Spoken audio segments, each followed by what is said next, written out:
3, 2, 1. Good old boys. I'm Mark. Bog Beef. And today we're joined by the Benjamin Boyz. The Benjamin Boyz, huh? Absolutely. You've yeah, there's a couple others out there. It's a German rock star and a communist ex-felon. He's got a podcast too. Merrick was saying that to protect his children in the future, when one of the best protections there is to sort of not be a Googleable person, is his kids will be named like, Michael Jackson, Patrick Swayze or something. So you'll never be able to find any information about these people. They'll be invisible people. But you were invisible to me until this story started. And of course you have prospered since then. Your channel is amazing. You have, I think, you've got this, I don't know how to, this was, you're right here. So I'll feel weird saying something like this, but, I don't know if Mr. Rogers could have passed the torch to someone in terms of, in terms of like, I don't know, you're just a very genuine person. You're able to have really tough conversations on your channel. I mean, channels like, I mean, some of the conversations that you have with people, like, I'm like, wow, that is, I mean, generally people only like psychiatrists and stuff ever deal with the weight of these things. You know what I'm saying? Maybe it doesn't feel that way to you, but maybe it does. I've been told by psychologists that I act like a psychologist or a therapist or whatever. I don't really think about it, but that's what I'm interested in. The inside scoop, like really getting personal, I guess. Yeah, and that's the thing. It's not like honestly it's just more real, because that's what life really is like. I mean, life is these intense questions. It's death and sickness and your mental health and all these sort of serious questions, and you have it on your channel. And many more things. I guess those are just the ones that I'll watch and just be like, oh my gosh, this is very intense. So he's got a YouTube channel. It's very intense. I'm sure you have more. Do you have Substack, this kind of thing? It's mostly just the YouTube, just the interviews. That's what I've been doing lately after the Evergreen stuff. Yeah.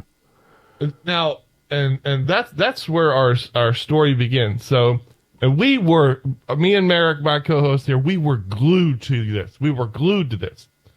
You had this YouTube channel. I didn't know anything about it.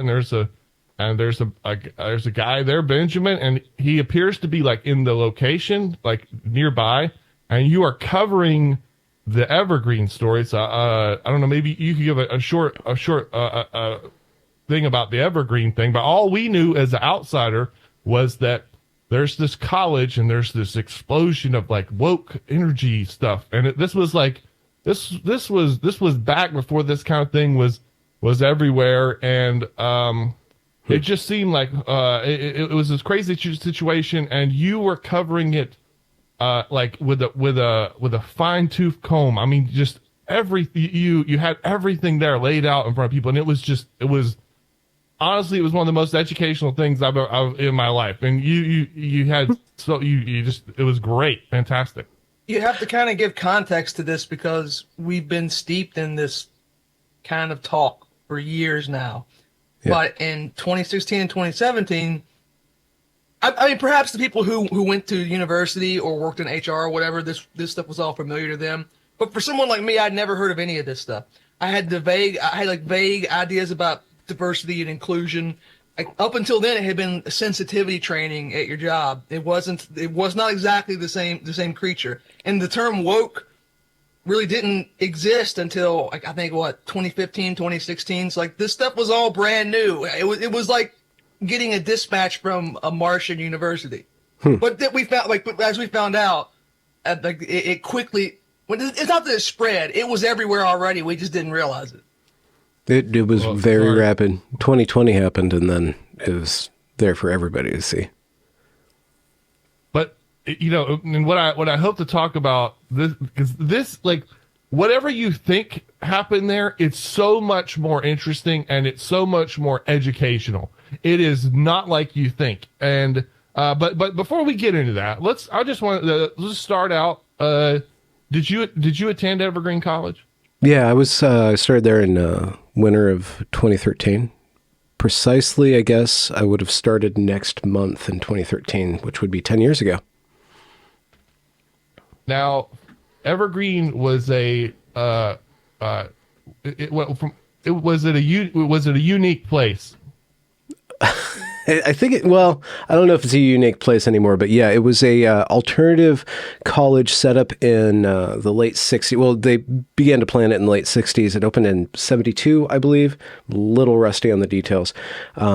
So I'm going to probably get fact checked a little bit, but it was set up to center independent study, more or less. There was no grades. It was all narrative evaluations. The classes weren't standard classes. You would do a course with several professors across various disciplines and just immerse yourself into that for 16 weeks or, the whole school year, or 10 weeks or the whole school year. So it was kind of its own thing, and it over the years became known as kind of the crunchy granola hyper-progressive place, even in Washington, which is pretty crunchy and granola and hyper-progressive already. Evergreen was on the vanguard of what would eventually, I guess at this point we're calling woke, but it was very progressive, very left-leaning. And I was not aware of that when I arrived. I didn't go there for that. I went there for the independent study aspect.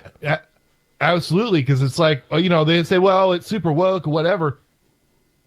From what I understand, at this program, when you attended, like, instead of most 4-year programs, I'm told, you spend 2 years doing like everyone takes the same classes where you're an engineer or whatever. It's period to period. You don't learn anything. You're drunk the whole time. But over here at this Evergreen place, if you take biology, you spend 4 years within in a close relationship with someone who was a professional in this, and like you are. It's an apprenticeship almost, right? It's very close to master's level apprenticeship work. If you do that, if you dive in, you can skate through it. The joke was that it's whatever green. You can get away with anything or nothing. And those protests that happened in the spring of 2017 were kind of an exemplary exposition of total full immersion into a project, and the project was the destruction of society, and they went all the way with that, right? But you could do that with any given other thing. Biology, my own coursework was in narrative arts, which was writing novels. I wrote like 5 or 6 novels while I was there. You could really get really deep, and then again get close with a cohort or with advisors or professors and stuff like that, and really exploit the system, because it's not arranged in a way where you're just trying to get credits in order to get a degree. You're trying to learn something over the course gain mastery in something over the course of those years that you're there. You know Burt Reynolds? He's hairy. There's a naked picture of him that floats around in my mind every once in a while. It pops up. Yeah. Whenever I've had women suggest I shave my back, I always send them that picture, and I say, well, it was good enough for Bert. But so Bert, one night I was wandering through the FSU campus, but I did not attend there. It was raining, and I went inside this little building, and it was the film building. And there's this huge shrine to Burt Reynolds. Now Burt Reynolds went to FSU, and famously he became a movie star. Of course, he did not study film at FSU. He was a football player. And he later on became a stuntman, and the director said, "Oh, you look like you could be an actor." But Burt Reynolds, he loved FSU. He loved it so much that even though he passed away a couple years ago, he would basically spend half his year in LA doing movie things, and as soon as football season started, he would fly to FSU. He would host the local the football radio show and stuff, and that's really slumming. This guy's a multimillionaire, but he just loved the place. Now, I think you had graduated from Evergreen. You were still in the area, and that sort of made me the impression that, well, maybe that's not true. I thought, sorry, can you correct me there? Oh, yeah. There. Did I? No, I was about to graduate when it all went down. Oh. So I was a student there during the entire buildup. I was inside. I was watching. I was actually on camera for all of these woke diversity religious ceremonies that they were putting on. I mean, by on camera, I was working behind the camera filming these things. I was in the room. Oh yes. So, oh yes. I remember that's there's anytime people talk about like Brett Weinstein and stuff, I feel like I watched him when he was a little kid. I've known him forever because I got to see him. I remember the canoe ceremony in one of these buildings, but this lets you know these things aren't.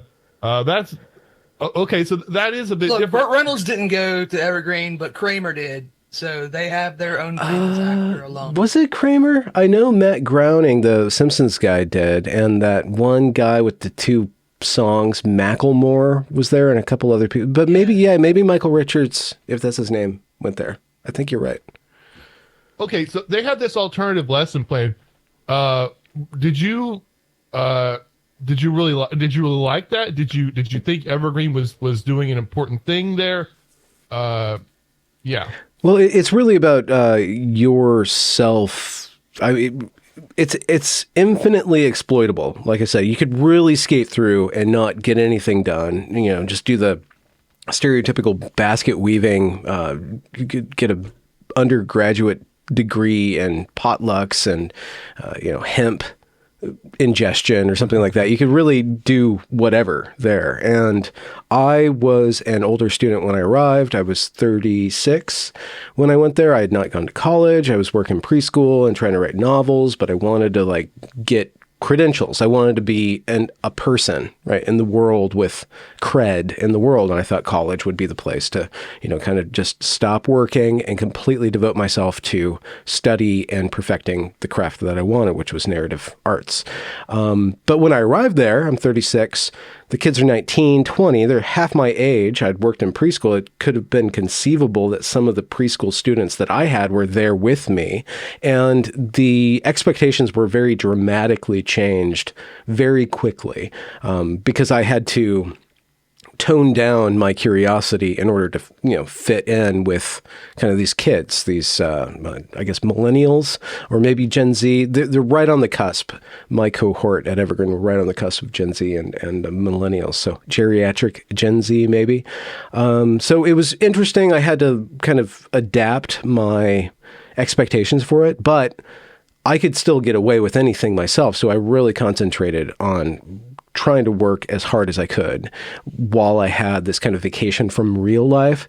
And the other interesting thing about that was that I was closer to the age and to the mental capacity of the teachers that I had. So a lot of my secondary learning was just watching teaching happen, watching college happen from a professor to a student and the organization of classes and lessons plans and stuff like that. But it was interesting because most of the teachers had always been in academia. So they were really already steeped in this not real world, or this very small section of the real world that's kind of removed from reality. And a lot of what happened at Evergreen and what's happening across higher education and the media is really indicative of people who have been in this system their entire lives and don't really connect with people who work normal jobs, who live kind of just working class jobs, or any of these other starting businesses, like actually having to test your ideas against reality. All you have to do as a professor is work your ass off. All you have to do, I don't mean to be derogatory of that work, but it's just you're writing papers, you're going to conferences, you're connecting, you're networking with other intellectuals. So it's very much a bubble removed. So when I went into that bubble, it was really important to me to take full advantage of being out of the workforce and into this college life. So I felt like I did a lot of work. And then for whatever reason, I studied stories for 4 years. And then that last semester I was there, I didn't really have anything to do because I'd finished my final project. And it kind of Evergreen gave me the story to tell.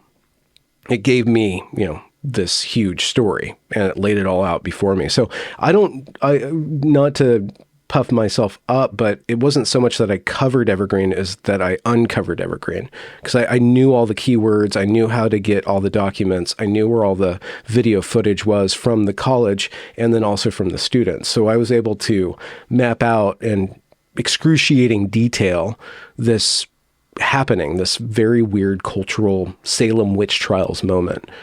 And it was a great blessing to me to be able to have something relevant to give to other people. Because a lot of people were interested in it. So how did you guys find or stumble upon the Evergreen story? Was it right when it was happening? You saw some footage somewhere with Rogan? My channel. Yeah. Okay. Yeah. That's it. Just you. Yeah. When we say, like, we never heard of any of this stuff until we saw your videos about Evergreen. I had no idea this is how things worked in academia. And when was that about? That you guys first? 2017, I guess. I remember your videos as they happened. Was it the day of absence, and then when they remixed it to be the day of please don't show up, white people. Yeah. I remember that when that happened in the moment. Okay. 2013, you started in 2013. That leads me, I've heard from a lot of different people that they feel that this has always been part of academia, but the governor was taken off and they were going full throttle starting around 2012 or 2013. And that's when it really accelerated. And like you said, by 2020, it's exploded all over the culture. You can't get away from it, even if you wanted to. Could you see, starting in 2013 to 2017, could you see the acceleration happen in real time? I guess I did, but I didn't see what was happening until it was like really happening, because you had in 2014, and this is kind of internet history, but I think it's really kind of an important part of internet history, even though it's kind of cringy at this point to think about it. But Gamergate happened in 2014, and I think that was a cultural watershed. What happened basically with Gamergate was that you had this elite media class trying to politicize a hobby, and then the hobbyists reacting to the politicization of their hobby. And then you have all this cultural war going around it, and a lot of people that are strangers to both, I guess, academic or activist media, and then from gaming getting involved in it and became a big happening. I mean, it's still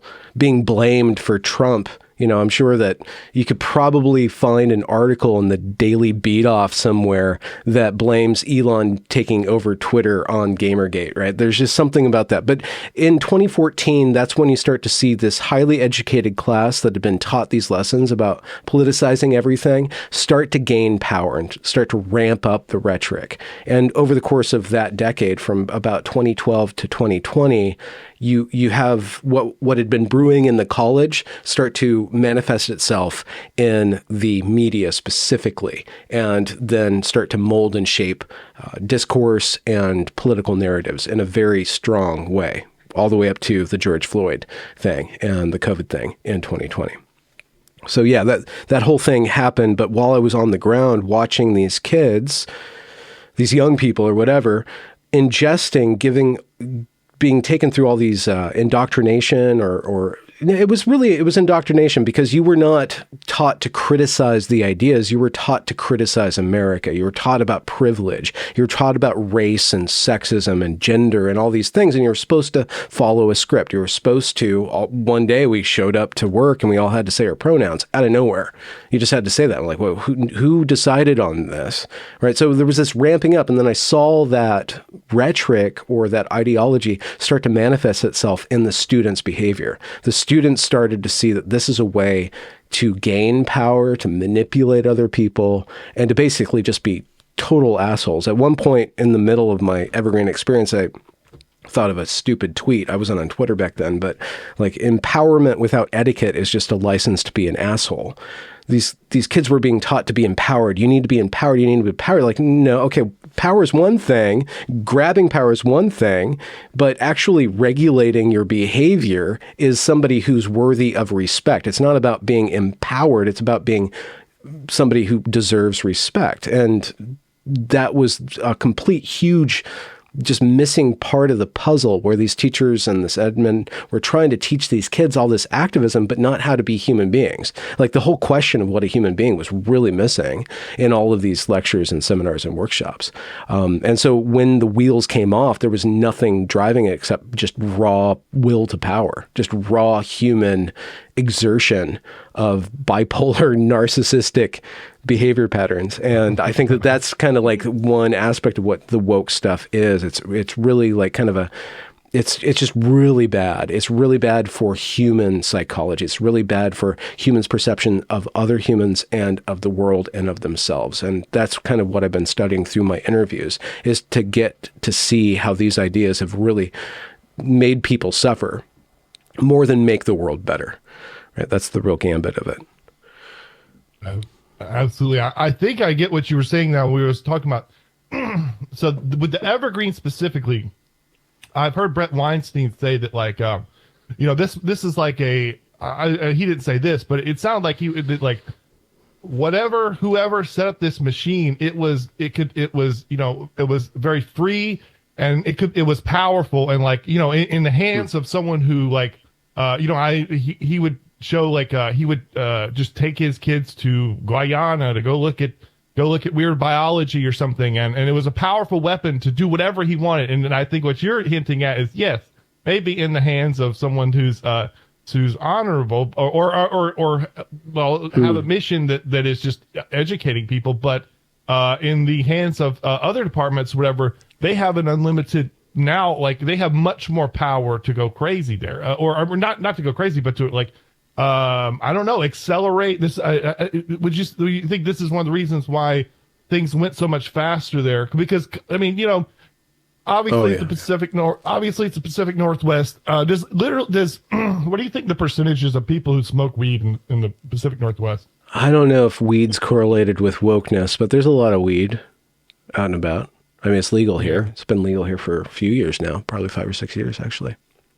Yeah, that like, if we live on, I live in Florida, and like all we know about. Do you guys get hung there if you get caught with a bong? Is lynching illegal there yet? Only if you steal a horse do you get hung. That's all we're told. They have the beautiful little the way that the trees are there, and it's everyone sells pot, smokes. Oh yeah. But so this, I was thinking of. Hang on, let me click my thought. Well, okay. So, yeah, okay. No, continue. I'm sorry. Sorry. Yeah. I think I lost my train of thought here and there, but if you have something to say, we would. Well, I think what I heard you weaving together was that Brett Weinstein, who was a professor of biology, Brett 1T Weinstein, fine wine. He was a professor of evolutionary biology, and so he could take kids, the students, through an entire year of studying the mechanisms of evolutionary biology and then taking them out into the field and showing them all these organisms and then asking all these questions about how these organisms came to be and how this environment impacts the organisms. And you could really just geek out with Brett Weinstein for that entire year, or for a couple years if you wanted to. Now, if you were a woke professor, a woke media studies professor who has a lot of baggage and hatred of white people, then you can actually like pour your hatred of white people into the ears of your students. Just 24/7, you can really pull them into your orbit. That form of education is imminently exploitable by the cult leader. And, Brett is very charismatic and he would pull people into his orbit. A lot of professors there would pull people into their orbit. And then the students would, because they're very young and impressionable, really get on board in that. Now, Brett Weinstein, because he's a scientist, has an anchor in reality, and an anchor also, he's an ethical person too. So he has an anchor in these ethics that keep his kind of very intense bubble that he's creating with these students regulated and grounded. Now, somebody who would be the opposite of Brett Weinstein, who I would say would be Naima Lowe character, and if we want to tell the story, we can tell the story, but she was a media professor who ended up being kind of the instigator of the entire explosion on the campus and at the center of it and egging it on, she would teach the students all of this stuff about identity and about privilege and about narcissistic personality disorders. Basically, a lot of the students that she created, a lot of them kind of monsters or bad actors that we see on film had been influenced by her, and her very charismatic, very powerful presence molded the students in a way. And because her ethic and her ideology are not tied to reality, they're tied to changing reality. That's what the woke stuff does. It wants to change reality. It wants to see all of the oppression in the world. That's kind of the literal meaning of wokeness and awareness of the oppression in the world, and then to point that all out and then to demand that that stuff changes. Now, she herself, I have not seen any evidence that she knows how to change things. She just wants to be the one to demand change. And a lot of the students, when they took over the college and took people hostage and issued their demands, they just wanted more money and power and rooms. They wanted more feet in their diversity zone, right? They wanted just this room that you could go to that was really big, that you could be safe from white people and straight people and all these other kind of people who were privileged based on their identity. They didn't want to do anything. They didn't have any actual ideas, but they did have very big demands. And that's what we see in 2020. You saw this huge outpouring of rage and wokeness, and by which I mean not derogatorily, but just there are these killings. Thousands of people are dying every year at the hands of cops, right? And we need to change things. But what actually was changed through all those riots? What was actually changed through all those marching down the streets? A lot of people felt good about themselves, and then a lot of diversity, equity, and inclusion systems were installed into government, which just leach more money out of the government. Nothing actually changes. The government itself just becomes more bloated and turgid. And the same thing happened at Evergreen, where the only thing that changed was that the college started to pay massive amounts of money to diversity, equity, and inclusion, which was just like these events where people pat themselves on the back and complain about how white people are bad, basically. So I'm juggling a lot of things. So that's what I think you were saying about the ability for Evergreen to really become like some sort of like particle accelerator of ideology or of learning or of any given thing that you put into it. Like there's this old Christian album called The Music Machine, where you put anything into the music machine and a song comes out. And that's kind of what Evergreen did. You put any idea into it and it'll spit out like the essence of that thing. Oh, wow. But by the way, just a small note, Evergreen is a public college, right? The state of Oregon wheels in a treasure chest of gold doubloons and says, here you go. Yeah, it's Washington, but yes, they're totally reliant at this point on the largesse of our wonderful Democratic-led government. Yeah. Okay. If you work in Washington State, you are paying for this. This is the product of your tax money. Which does tweak things a little bit, but now, what you said, like that brings into focus, because I dated a girl that was in like one of these high profile microbiology programs of like graduate, post grad, or whatever, and all the top guys, all the top professors and stuff, they're the same kind of cult thing. Like the guy that she was doing her work under, he was going to transfer to another institution. They had bought him up, and you know, he brings all his grants with him and stuff, and it's like, you know, it's like the lead singer leaving the band. I mean, and like everyone sort of worships at their feet because they're the person who can bring in the grants. And so Evergreen is just what, you know, it's academia, but turbocharged, because there's more freedom, there's more just faster, more accelerated. Okay, yeah. And so you have these people like well, hold on a second. Hold on. Before we go here, Benjamin made a point that I think has been very badly missed by a lot of people who try to be critical of woke, whatever you want to call it, and like specifically by people in the so-called intellectual dark web. Jordan Peterson, whatever. Their critique of wokeness is that it's a form of collectivism, and collectivism is bad. And you can go look at his greatest hits, and he talks about this. But I I don't know. I like to see if Benjamin agrees with me on this. I think that's like 180 degrees away from reality. The reality is that wokeness is one of the ultimate. It's worship of the individual.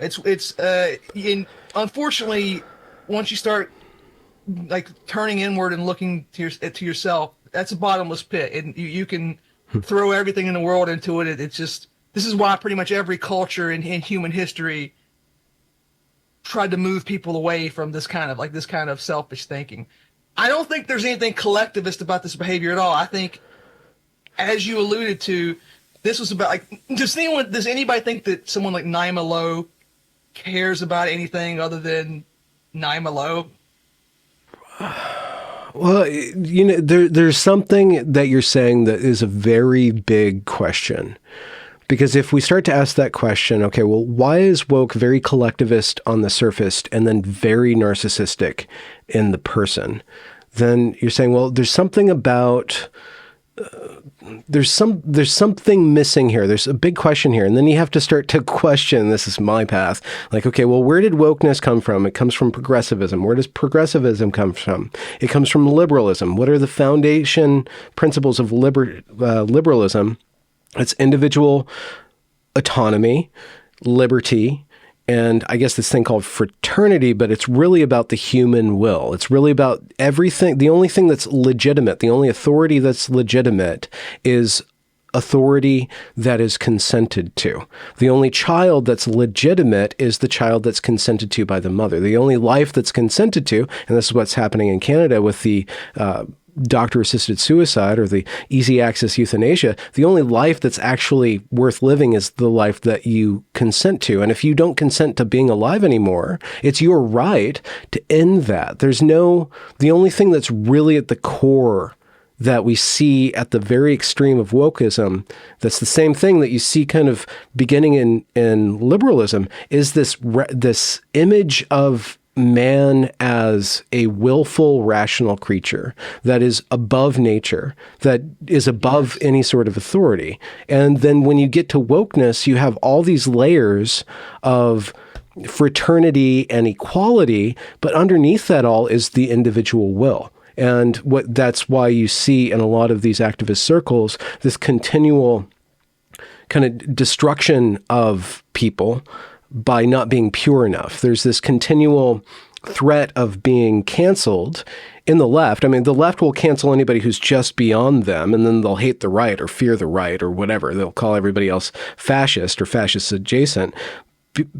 There is this collective glue that's running this engine of belief, of equity. There is this collectivism in there, but I think that it's like pervertedly married to a hyper individualism at the same time. So I think there's these two completely opposite things that are welded together and creating a lot of cognitive dissonance and a lot of tension. And so it's really hard to look at both sides of that coin at the same time and see how they're glued together. So we often compare it to a prison gang. You know, prison gangs are very often organized by, race, religion, whatever. But it's not like this is a community of people who, like, they're sitting around and they're talking about how much we love, La Raza. No, the idea is here's a group of people we can form together and we can all get what we want if we stick together on this basis. Yeah. And that is a gang, or, you scale it up, that, banditry, whatever. You can't create something positive from that ever. All you can do is create a larger and larger army of people who can destroy things. There's no positive outcomes possible. I think you nailed it with the story. Unfortunately, maybe the story of Western civilization for the last 500 years is the story of being at war with nature. Like, at first that was literally, how can we shape nature to our benefit? How can we reshape the natural world and make it work for us?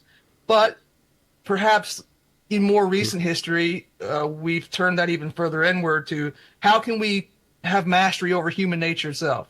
How can we change our physical being? And I think you can't help but look at like the transsexual movement and see that there's also kind of a demand for a metaphysical change, right? This is not just about rearranging body parts. It's like, I want to become on some deeper, almost spiritual level, something else.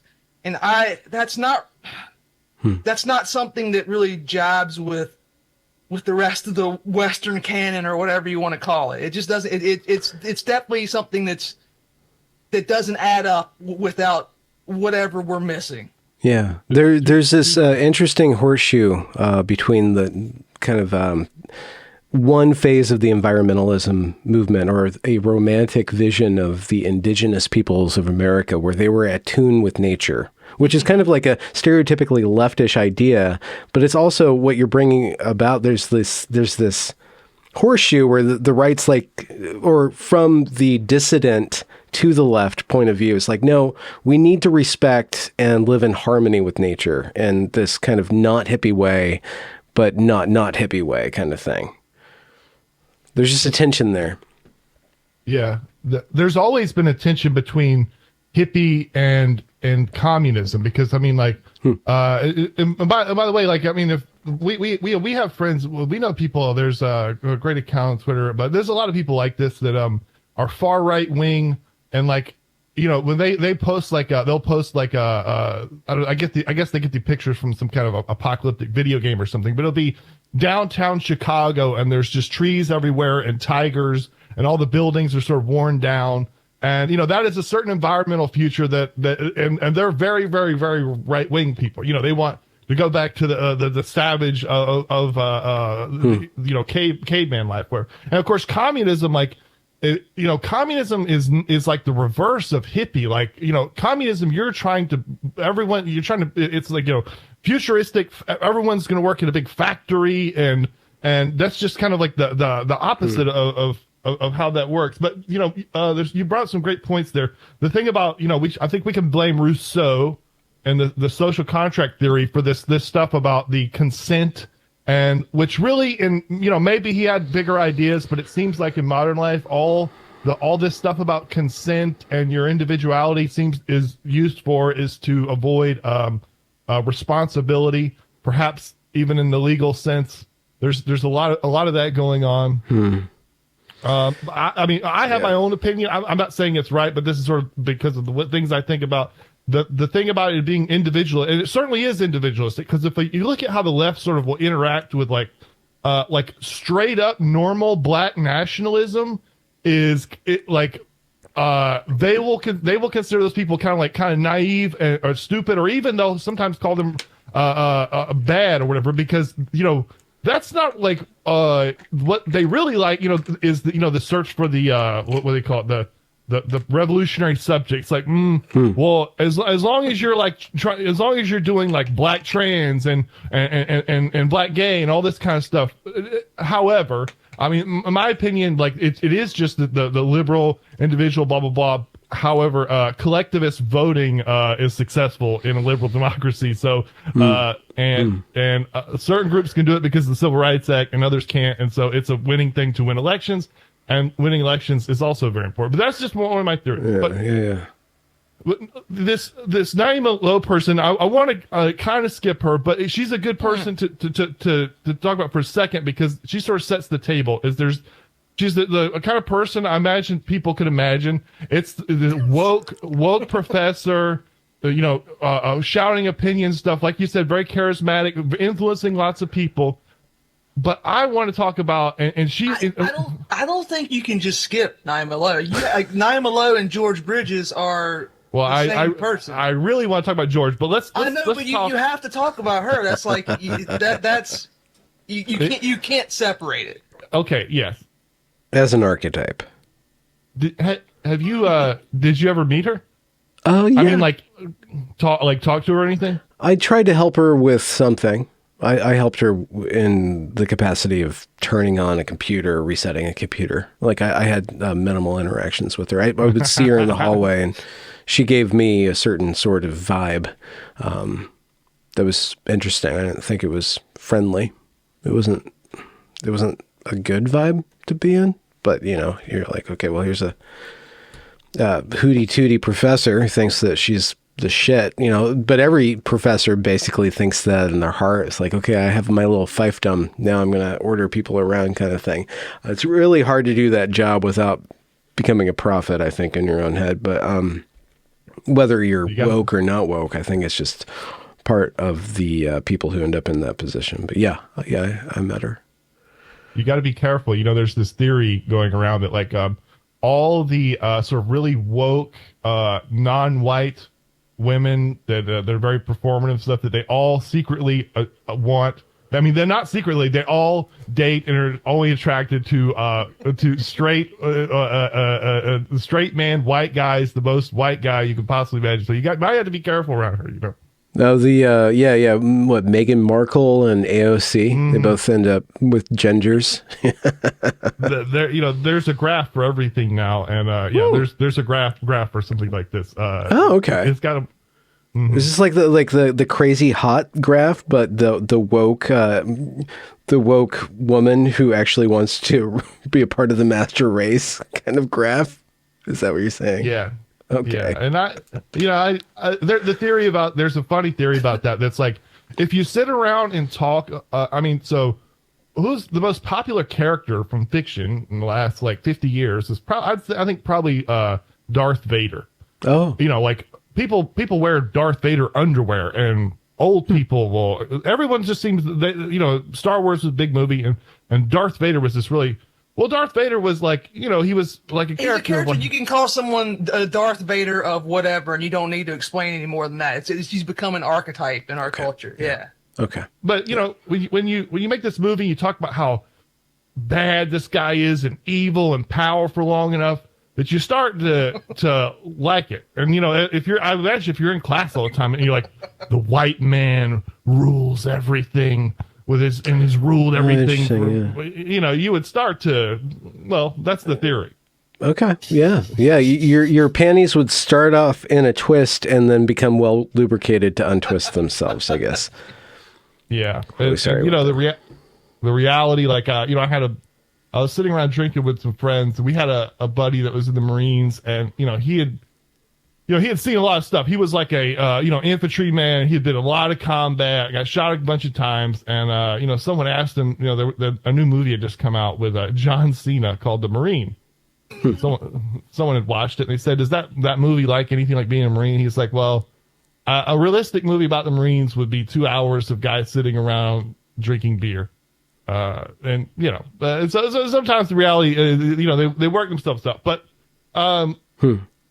do you think that she was like the main sort of person that sort of obviously in that area would have been tilted left in a certain way, but did she really like set the stage for it? I remember Robin DiAngelo visited the campus she gave the semester a few before lectures, stuff 2 or 3.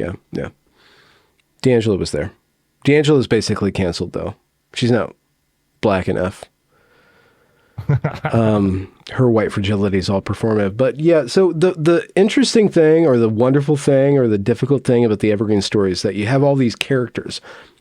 Naima Lowe is a very definite character, and she leans into her characterness. She references, I have her on video, and I put this in the documentary. So all of the stuff that we're talking about, I distilled it all into a 24-hour or 24-episode, 9-hour kind of like survey of the entire events and stuff. And she, in her lectures, would call herself out as this big black woman with nappy hair shouting at white people in the woods. And her role, during the protest, she shows up with this shirt. Oh gosh, I should have rewatched it for this interview, but she shows up with this, like in her underwear, in her pajamas, carrying her service dog, and her shirt says something that's just very derogatory about work or about suffering or something like that. I can't remember. It's so freaking iconic. She's just so iconic. And a lot of the activists or the student activists are very iconic. And when you get down to who has the most power when everybody's oppressed, what we have is that there's this disabled black trans guy with like a urine sac dangling on his leg, running around and harassing people with his goons, right? It's like this perfect woke, the most oppressed person gets the most power, and there's no restraints to his power. There's no restraints to it. And I had a class with that particular character. I witnessed him, like, for my last class at Evergreen, was hanging out with this guy. So you have so many different characters. You have Brett Weinstein, which is like this iconic, very intelligent, Bernie supporting professor who runs into illiberalism and tries to reason his way out of it, and it just doesn't work. But he can reason his way out of it if he steps outside of it and talks to Tucker Carlson. And then you have George Bridges, who's this perfect amalgamation of the bureaucrat, the white, well-meaning bureaucrat who's been in the system the whole time, whose entire meaning is to figure out how to reduce people into numbers and then change people's values in order to create this utopia that's completely central planned and engineered. And if you look at George Bridges, every time he's speaking to somebody, he changes the way that he talks. His accent actually changes depending on the room he's in. Some people call him spineless because the students walked all over him, but he's actually a serpent. He changes and he conforms to whatever power is in the room. He doesn't have any power. His job is to manipulate power to get what he wants, right? So you have all these characters, and you have a lot of wine moms there too. So if when I did my first episode specifically on Naima Lowe, I was very careful because Naima Lowe was so iconic, and she blew up on campus, and she had this rant and went viral. And I'm like, I know I'm telling the story, and it's really hot material, but let's try to take her seriously. Let's really try to look at her ideas and how her ideas and her behaviors converge, right? So all of her ideas are all these woke ideas, these intersectional postmodernist ideas, which reduces everything into power. And all of her behavior is incredibly, it's not full of love. Like you know that she wants love because every human being wants love, but everything that she does and everything that she says, even after Evergreen, is about fucking over somebody else and taking power and destroying people and suing people and breaking other people down. And everybody that she builds up in order for them to break down other people. So when I did that interview with her, and that's when I was really new on YouTube, and I had my notifications on the YouTube app open. And when I posted that, there was just thousands of comments. So I turned off the notifications from that app and I never turned it back on. But there was something just so attractive to look at. She was just such a perfect train wreck, but she does have a human quality that's very necessary to put front and center, not her bad behavior, but her bad ideas. Put those front and center because those ideas are what this infection is, not her behavior, which is just the symptom of that disease, right? Her behavior is a symptom. The symptom, not the cause of the idea of her behavior, the student's behavior. It was those ideas. So she's a great portal if you go beyond that character level analysis or that archetypal level analysis or that, like, let's just piss on people level analysis for the lulz or whatever. If you get beyond that behavior, you get to see that she's actually displaying the outcome of this stuff. George Bridges is displaying the outcome of this stuff. A lot of those students are displaying the outcome of this stuff. And Brett Weinstein himself is displaying the outcome of his set of ideas. I think that I, insofar as I am a character, am displaying the outcome of certain ideas that I hold deep down. Absolutely. And that is a great point. And I specifically remember that years later, that there would be speeches of Naima Lowe, and she would, and it's obvious that, I'm sure she would sort of, flip from this political rhetoric into she would make it, I mean, she was not doing it on purpose, I don't think. And it was clear that she had insecurities about perhaps her weight, her love life, I think came up many times. And those things were real things that made her feel bad, that would make any person feel bad. And, that's gets mixed into it. In terms of characters, also like to add, and you did mention, but the kids, and I think the character version of that, there was like a little team of like little. This would The be like Bat Gang. proto Antifa people. They have baseball bats, and Naima Lowe, like she's not going to be able to mete out any of these things. But the kids were young and spry. Yeah. And, well, spry is just a stretch, but yeah, okay. Yeah. Do you remember in the 80s there was that Burger King Kids Club, and it was like a superhero team, and it was the superhero team was like a Benetton ad, and there was one that was like in a wheelchair, and like they were solving crimes or whatever. Yeah. It looks like that. They took a group picture where like we're the Watchmen, and it was Sorry, go ahead. No, you go.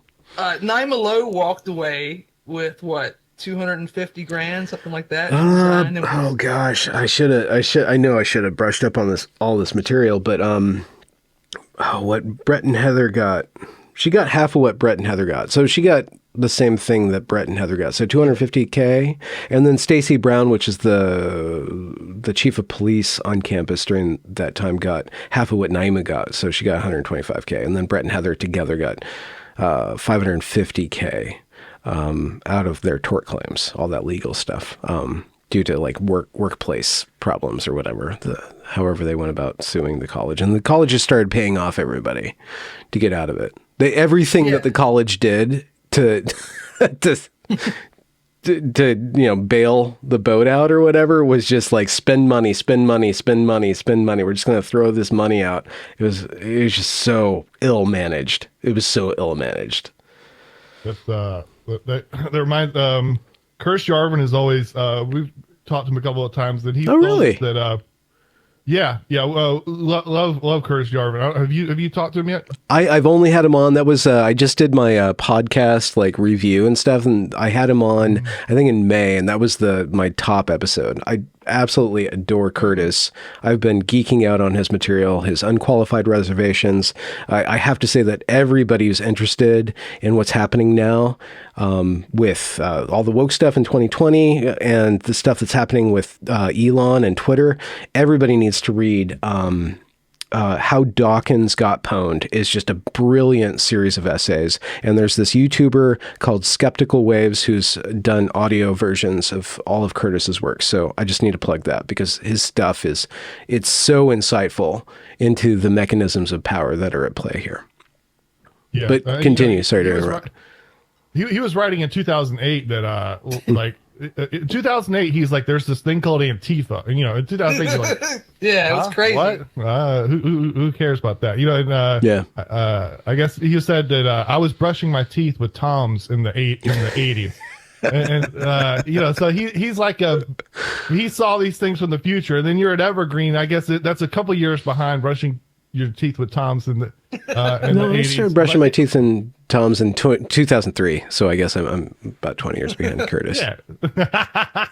But sorry, just a small thing. One of the things he said was he talked about regime change a lot. He said, like, when the Nazi Germany fell, like, what do you do with these bureaucrats and stuff? Well, you just give them a severance package, and you'll never hear from them again. And that, like, I heard of that. And that people always think doubt that. They're like, if the United States government was to change, what would you do to the FBI and stuff? He says, well, you just give them a big severance package and sign them on the way. Yeah.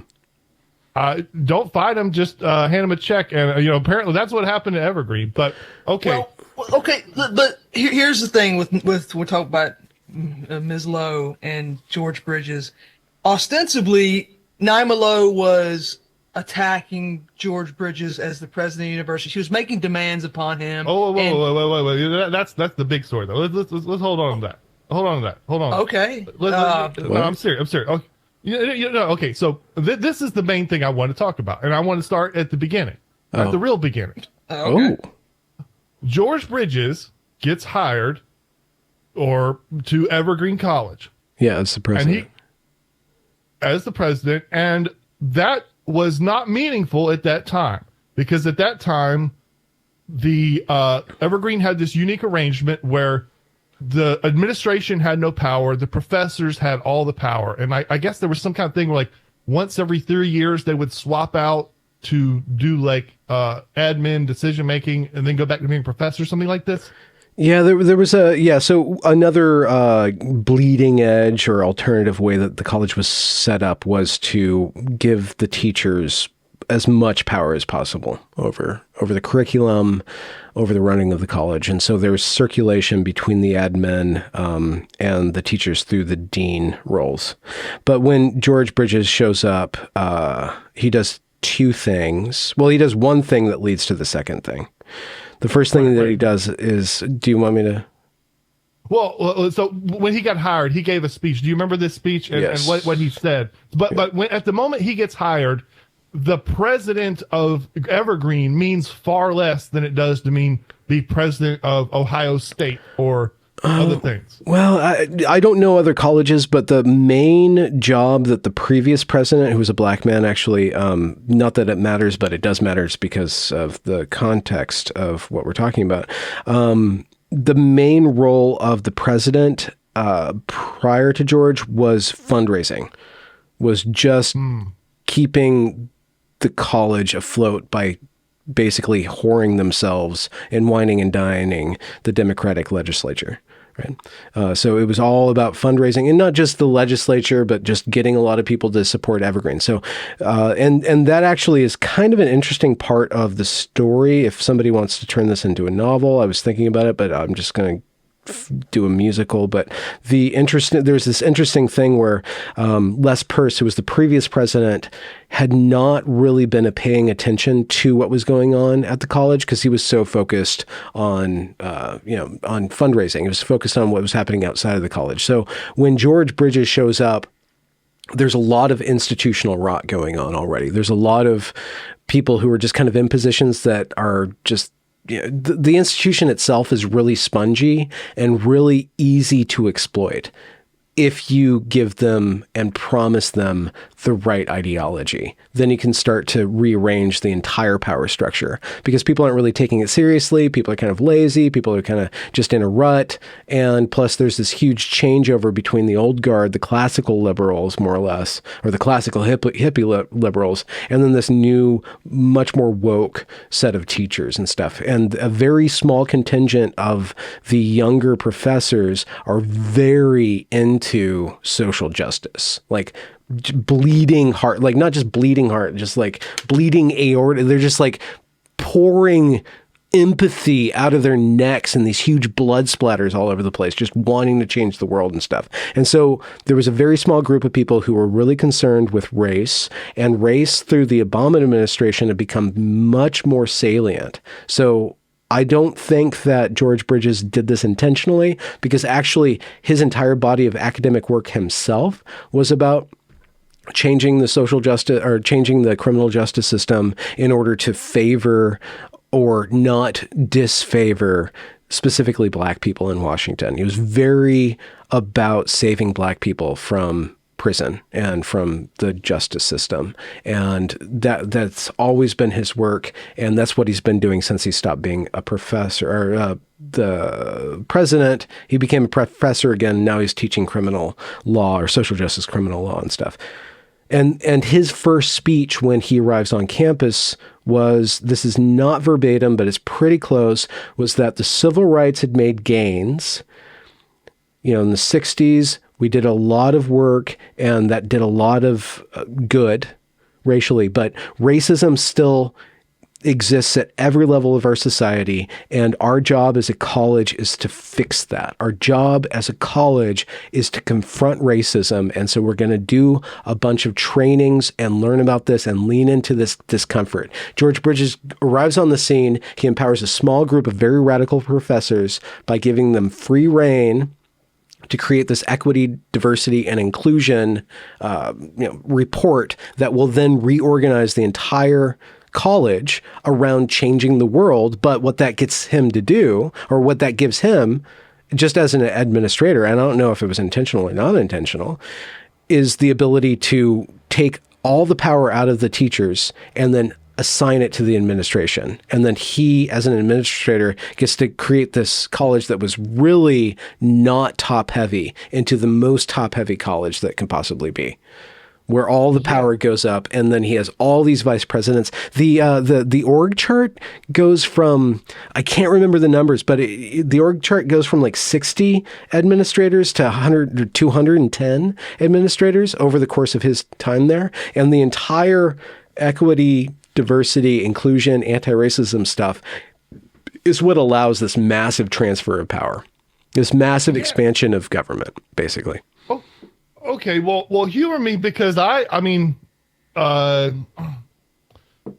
if another situation was like that, I believe this was intentional, but I'll try to lay my case here. But if you look at it from that way, so first off, that speech that George Bridges made, and he said that the average life of a evergreen president is 3 years.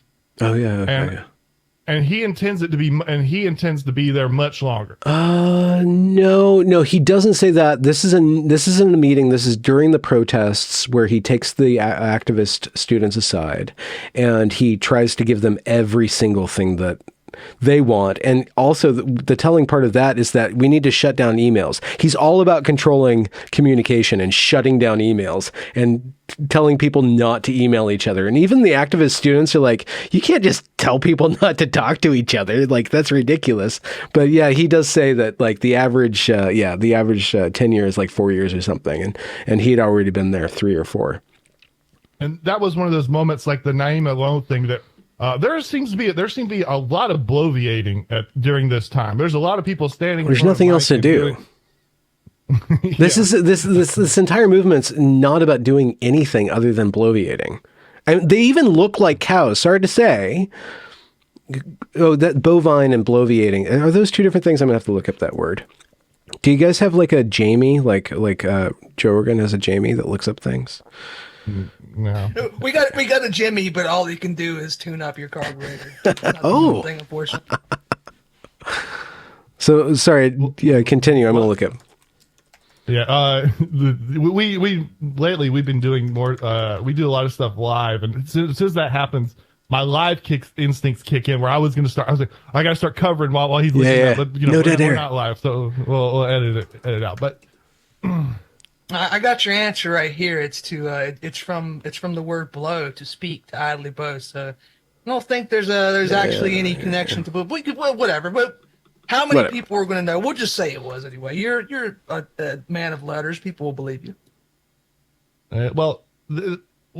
So George, first off, he's from Seattle, which that doesn't mean anything in particular, but. If you're West Coast, if you're Seattle, that puts you a couple cranks ahead. But he's been in Washington his entire career. Before he was at Evergreen, he was at Walla Walla, and before Walla Walla College, he was at the University of Seattle. So he's alive again. He's been in the institution his entire life. So he never has to worry about anything other than power, anything other than appeasing authority. He doesn't have to worry about customers necessarily, right? He's not creating anything of his own. He's in this huge system, right? And he's been designed and shaped by the system. That's why even if it was intentional what he does, it's like he was designed by just process of natural selection as a college president working up in these systems to behave in a certain way to give more power to administration, right? Just through the process of natural selection worked out through a bureaucratic structure. And so when he appears there, he has been a rock star in this world, this profession. So he attends University of Washington, goes to University of Pennsylvania, which UPenn, that's Ivy League, right? UPenn, Ivy League. I think. Do you guys go up there? Aren't you guys mortal enemies with? Yes. Yeah. Oh, with Mordor, yeah. Colleges are. In the Southeast, colleges are just football teams, but UPenn is the Ivy League research institution. But he's let's see, he's a professor by 31. He's a social scientist at the DOJ and in the staff office of the Attorney General, assistant administrator of the Federal Justice Research Program, conducting, designing, and funding research on federal legal policy. And that's not when he's 60 or I mean, so he's a he's a wonk. He's a policy wonk. Yeah. Whatever this thing that he does is, he appears to be at least successful. And, that could be either hard work or maybe his mother is maybe his dad's a senator and puts in phone calls or something. I doubt it. But, he's very skilled at whatever this is. Yeah. And if you take a look at when he walks, so the claim here is when he walks in this place, the president doesn't have a ton of power, and they don't normally keep the job very often. When this stuff is done, now he is God Emperor of Evergreen State College. He's stripped all the other competing power sources out of the way, and he's done it using this woke ideology stuff. We have a friend, Malcolm Shayun. He talks about this stuff a lot in terms of just like the pure power politics. Like one of the things that it's hard to say, but if you look at communism versus like there's a time period where like the OSS, like the early CIA, right? So this would be like has people like Marcuse there, who would some people think is the father of all this woke stuff. He was. You'd have to talk to James Lindsay about that, but yeah, he's a key player. Or James Lindsay or something, but he talks about Marcuse a lot. But Marcuse is there at the OSS. And the OSS is full of ex-communists, ex-Trotskyites and stuff. It's someone like Malcolm Shea was to be like, communism was like communism of the Soviet Union was just like a weak drug compared to what these guys had. These guys, Marcuse had already like all the ragged edge of wokeness that was in his mind, and that seemed like that and communism were not the same thing.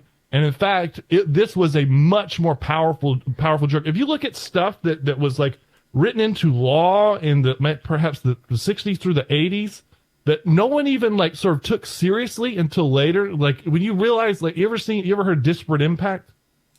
No. Disparate impact is a interpretation of the Civil Rights Act, which says that, and you tell people this, they don't believe it, but this has been interpreted to be part of the Civil Rights Act / the 14th Amendment. And let me get the exact, the disparate impact basically means that to be considered as a protected group. To consider whether or not you're discriminating against people, the only thing that matters is looking at like the results. Yes.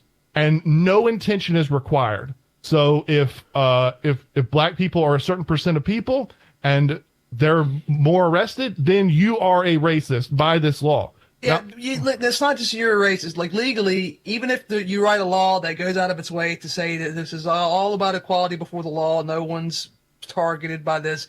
If the outcome of whatever enforcement mechanism or it can actually be stuff like housing, whatever. If the outcome is there are disparities between two groups of people, then you have committed a crime. Yeah. You're in violation of Civil Rights Act, and there must be some kind of remedy for it. That's insane. It's insane, but like that's the legal interpretation that has been driving our. Yeah, no, it's beautiful. I mean, it's beautiful. If you want to create an organization that does nothing but suck resources out of people, you make it seem that it's always doing the good thing. It's always on the right side of history or whatever, right? So of course it would have a morality inside of it.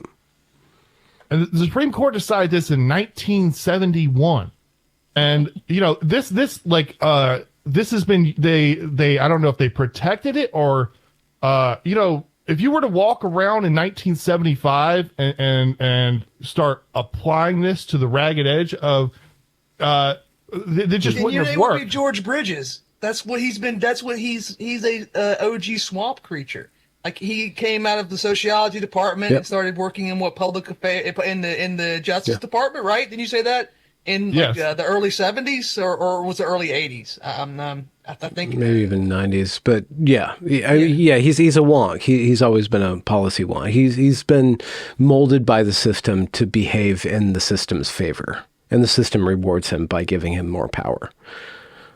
And if you want to talk about where things originate, the Department of Justice originated that was basically set up to apply Reconstruction, which was kind of basically as explicitly. Oh, wow. Okay.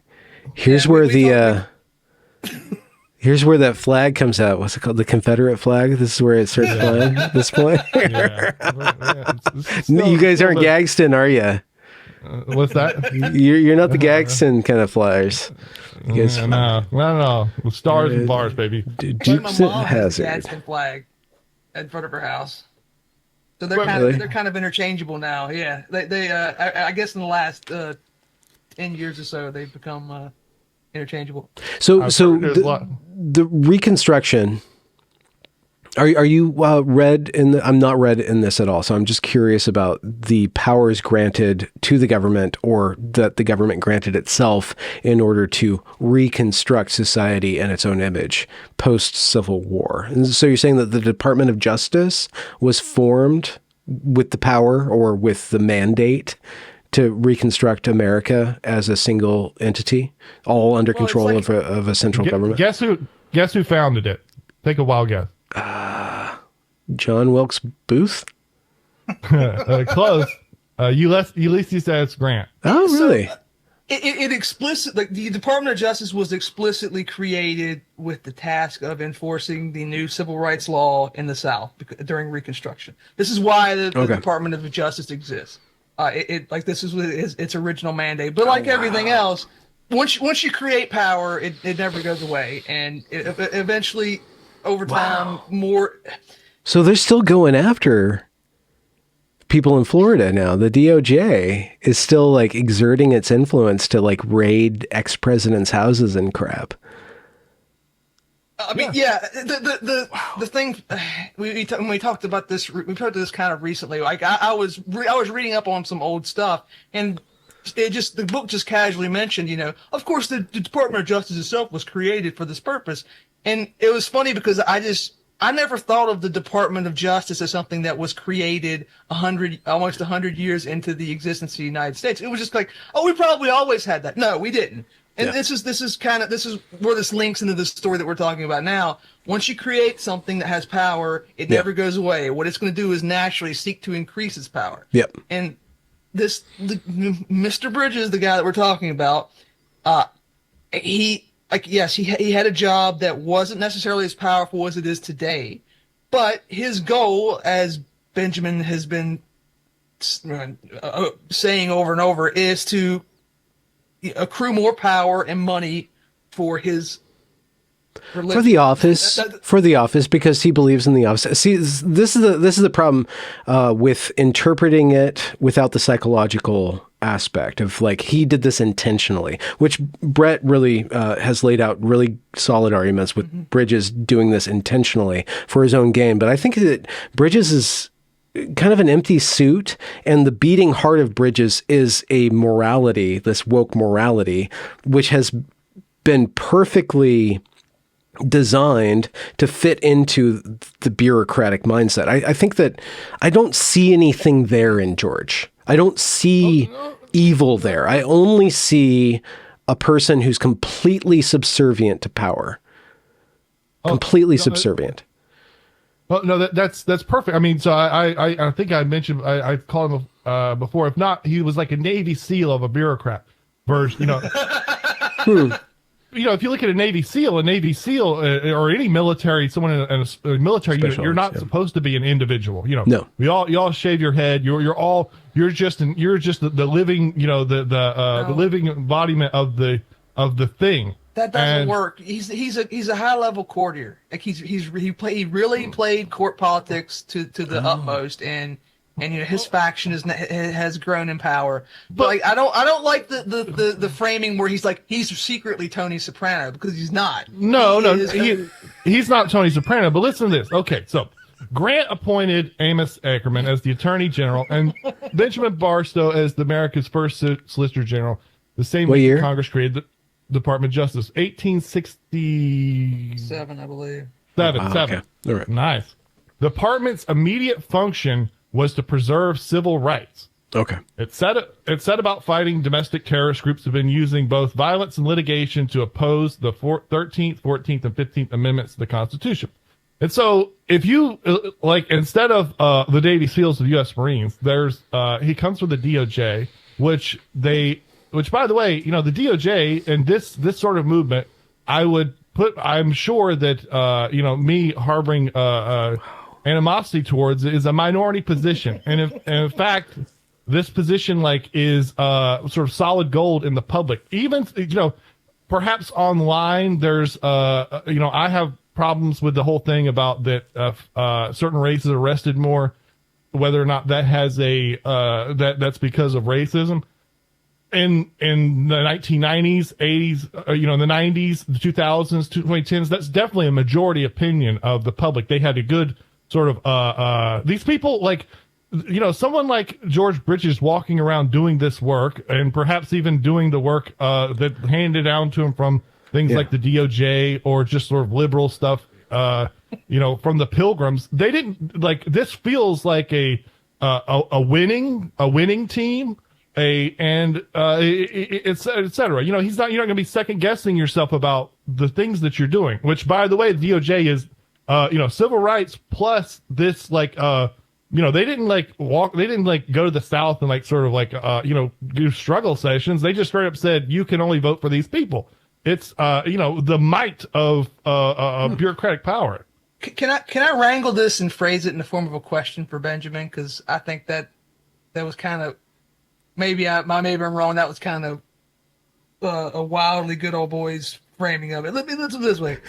To bring these two things together. In 1967, they created DOJ, whatever. The point of that was we need to create a law enforcement system that has that's at the federal level that doesn't exist right now. There's no such thing. We can't do anything in these states that we don't directly control the states. They have their own power. We need to make this thing that's above that, one tier above it. And it's not just a matter of you can't vote for these people. They would arrest people and take them to federal court and charge them with federal crimes, put them in prison.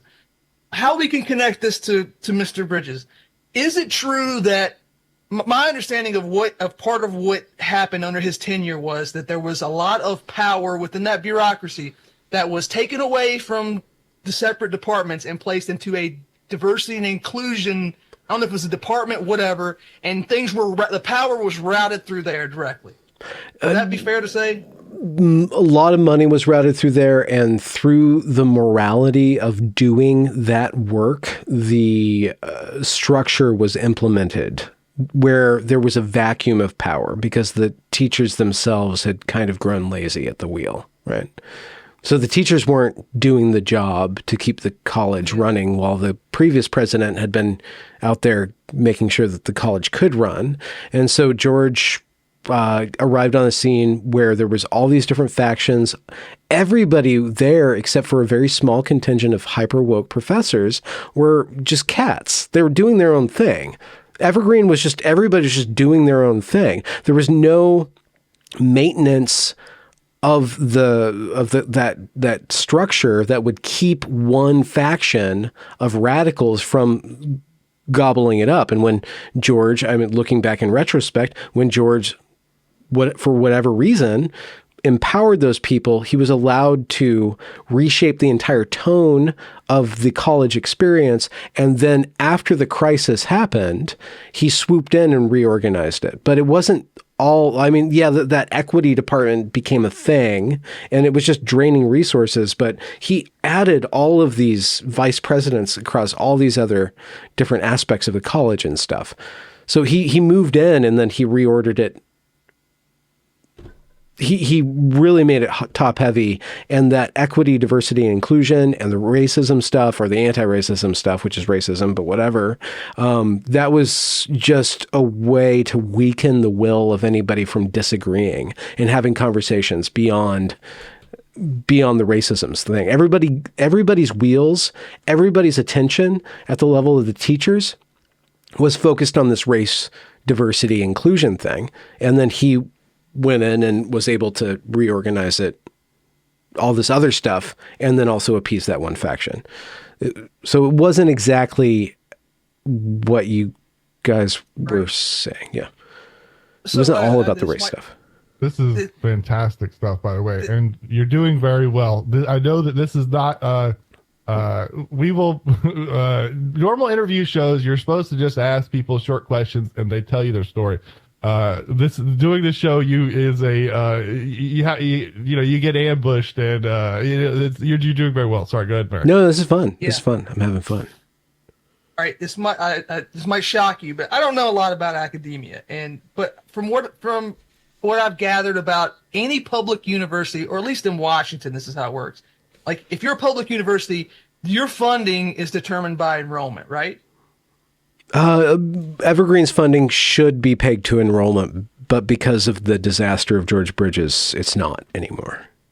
Yeah, because it was when, like you said, when he took over, there had already been a slow decline over time of students enrolled. It wasn't a tightly run, it wasn't a well-run ship when he took charge, but he took it over the cliff, right? From the time that we saw all these crazy things in 2017 until I think the pandemic, pretty much half the people were going to Evergreen that had gone there before? Not quite. So it was supposed to be at 4K. So it's a very small college, 4,000. And it was down to like 3,500, I believe, when George shows up. And by the time last year, now it's at 2,000. It's under half. It's like 1,800 or 2,000 and stuff. And my pet theory is that the Democratic legislature keeps it open because there's 3 master's degrees that you can get at Evergreen.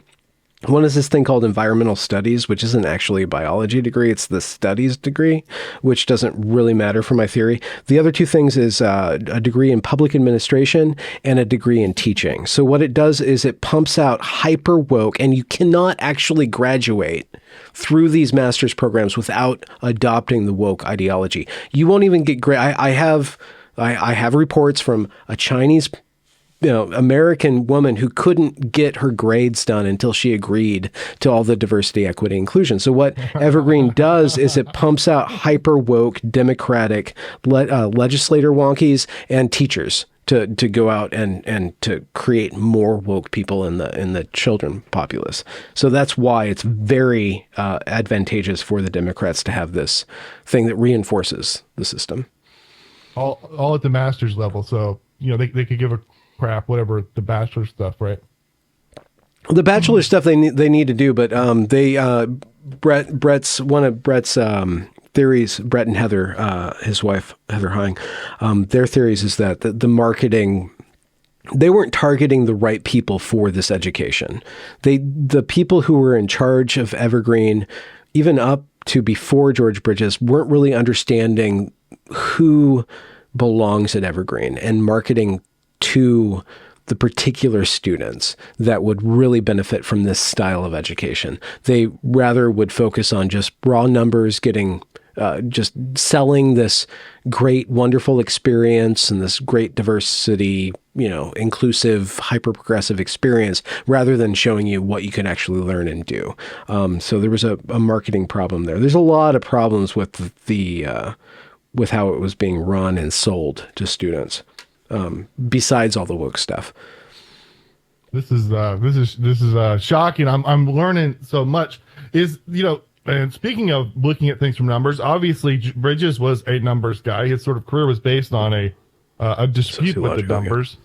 Yeah. And this is a small question, but is that like, I'm told, I don't know, I've heard different things that like the Pacific Northwest, Oregon, Washington, they're whiter than other places. Even perhaps the cities are whiter. I've heard in I'll just do that. So is one of these problems, you're Bridges, you're this guy, or not Bridges, but this is something, the whole ideology or whatever. If you're trying to be super woke and you're looking around, was the campus more white than other campuses? No. I mean, it's a hard sell. But no, I mean, yeah, I think that Washington and Oregon weren't even allowing black people to live there until kind of later on in the 20th century. There were laws suppressing or keeping black people out. I know in Oregon, and I'm pretty sure in Washington too. And there's even a lot of dark, turgid tales of the Chinese immigrants and how they were treated, and the Japanese immigrants too during World War II. So there is a disparity of a bunch of white professors, upper middle class white people, really wanting to help the black people, but not actually interacting with them daily, or kind of seeing them as other, and then taking on this cloying, condescending relationship to black folk, right? And you see that a lot in the footage, especially with the kind of wine mommy kind of professors that were spearheading, the white women that were spearheading the equity diversity stuff. So there's this cultural disconnect, and then the black people on campus, you're given a choice to lean into that to gain a little bit more status, or to ignore that and have to fend off these people who are promoting this stuff. And I can't speak for all of the different people there, but I know that the students did take advantage of this, putting black people on a pedestal because they're so oppressed. That was really kind of disconnected from a lot of just regular experience that was happening and stuff. I don't know if I'm answering your question, but there is a preponderance of whiteness in Washington. Yeah, that perfectly answered the question. But that thing about Washington, Yarvin brought that up to us too, that he was talking about that this has sort of been whitewashed since the Civil War, but opposition to the Civil War came from two different groups. There was in fact the Yankee abolitionism, people should be free. And there was something more associated with West. And in fact, I think Lincoln perhaps maybe came out of this, but there was, we don't like slavery because we don't want more black people in the United States. I guess, I don't, maybe like a taking our jobs thing or just straight, but that was sort of another one of the factions. But okay, no, I won't want to go too far in the weeds, but it's very obvious what the problem was. If you went out west, if you're going out west in the 1850s, 50s, 60s, you were going out there because you wanted the opportunity to own land, to work it, to have wealth that you couldn't have in the East. Well, if the West fills up with slave plantations and the same people are going to own all the land and they're going to be worked by chattel slaves, then you're going to run into a situation where there's no more frontier for you. So it's very obvious why you have these laws. They're like, hey, we don't want any of this here. The whole point of us coming out here, to settle the Oregon Valley was so that we could be somebody. Just, it's obvious, and I think that I don't think Lincoln fits into that mold. But we're not going to turn this into the I hate Abraham Lincoln podcast. Okay. Okay. The other thing I want to bring up regarding this is the question here that we're sitting on is why did he do it? Because like you laid out at the end of this thing, he's in charge of it, and he's taking all his power. Blah blah. We talked about a couple theories there. There's the he's a soldier of the Yankee Harvard DOJ. That's one theory. Just as an aside, I found this photo of this old Ku Klux Klan rally. The black and white photo, and the guy, everybody else is in masks except for this one guy in the middle of it. And he looks just like a spitting image of George Bridges. And George Bridges' full name is George Sumner Bridges. There's just something kind of like Southern going on there where he's trying to escape or make up for his ancestry. Like there's just some sort of like ancient psychology that's working out with that, but it's just this archetypal image. Yeah. No, it's a possibility. I mean, so it's funny. The people who fly the Confederate flag or stuff, we sort of throw it around a little bit. My immediate ancestor deserted twice.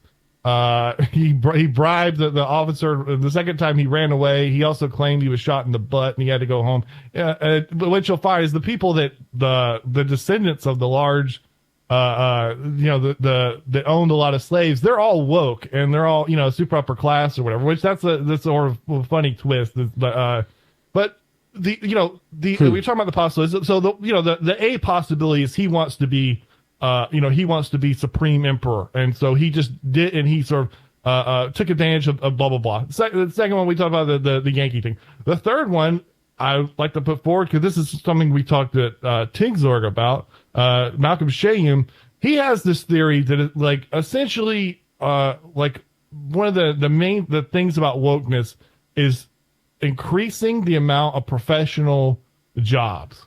And so like, whenever any sort of action is taken on the subject of racism, whatever, people like he's written strong articles. He writes in Compact that like, this is they're trying to create more professional jobs for the professional middle class, educated sociologist person, and that's really the driving force. So, he was talking about to give an example. We had this recent shakeup with Twitter with this Elon Musk coming in. Something he noted, and I didn't see it until he said it. He said, like, if you listen to the liberals talk about this, they essentially never talked, like, the political implications of this were talked about by, like, so if you talk to conservatives about this, they're like, wow, this is going to change the elections. They're not going to step on they're going to let Trump unban and this and that. 1,000% of the liberal commentary was about them firing all these woke professionals. These poor professionals. Where are they going to go? Because they don't actually do anything. They need these institutions. And if they're fired, where are they going to go? Who's going to hire them? They can't code. So, can you explain that? Because, like, when we're talking about something like that, it's a difficult, like, because I couldn't imagine, is it like, do they feel like they're part of a class? Like, is this like, I'm in a union and I read a story about a union dispute and they did well, so I feel good. Like, I don't like it. Like, they feel part of a collective of professionals. Like, do you have any theories about this? Well, okay. So last night, there was I guess a 40 tweet long thread by Matt Taibbi, going through or being the first foray into how Twitter took orders from the Democratic Party in order to suppress information that would damage Joe Biden's election, right? And there's a lot of data in there. It was kind of like exciting because they're like, oh, finally we get to see proof that there was collusion between big tech and the Democratic Party in order to fortify the election, right?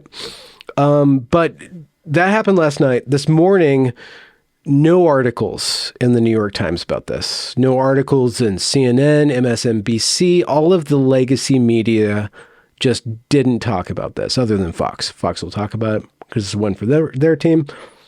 But why don't they talk about it? And then a lot of the media, blue checks, the old guard that are going out of fashion now because they are no longer benefiting from their connections into this oligarchical structure that was Twitter, this Twitter being ruled in collusion with the Democratic Party, in collusion with the deep state, where there was a backdoor and conversation about what is allowed to be said, what is allowed to be posted that would favor the Democratic Party basically and disfavor the Republican Party basically. A lot of the criticism of the story was just slander against Matt Taibbi, breaking him down. He's selling out to a billionaire by publishing all this stuff, by basically being a journalist. So there's a number of different reasons why the mainstream media wouldn't publish this story and that mainstream journalists would go after the person who was writing this story. And one of those interpretations was that they are trying to preserve power. One is that they are really mad that they're losing power. Another is that they need to discredit what is discrediting their power. They're basically servants of this regime. That's one. They kind of all walk in lockstep. And this is a central insight that I've gained from Yarvin, is that, which I don't think is intentional. It's just this system or these regimes, this oligarchy selects for people who only favor power, or who can favor power the most. And so anybody who's selected to have power is going to basically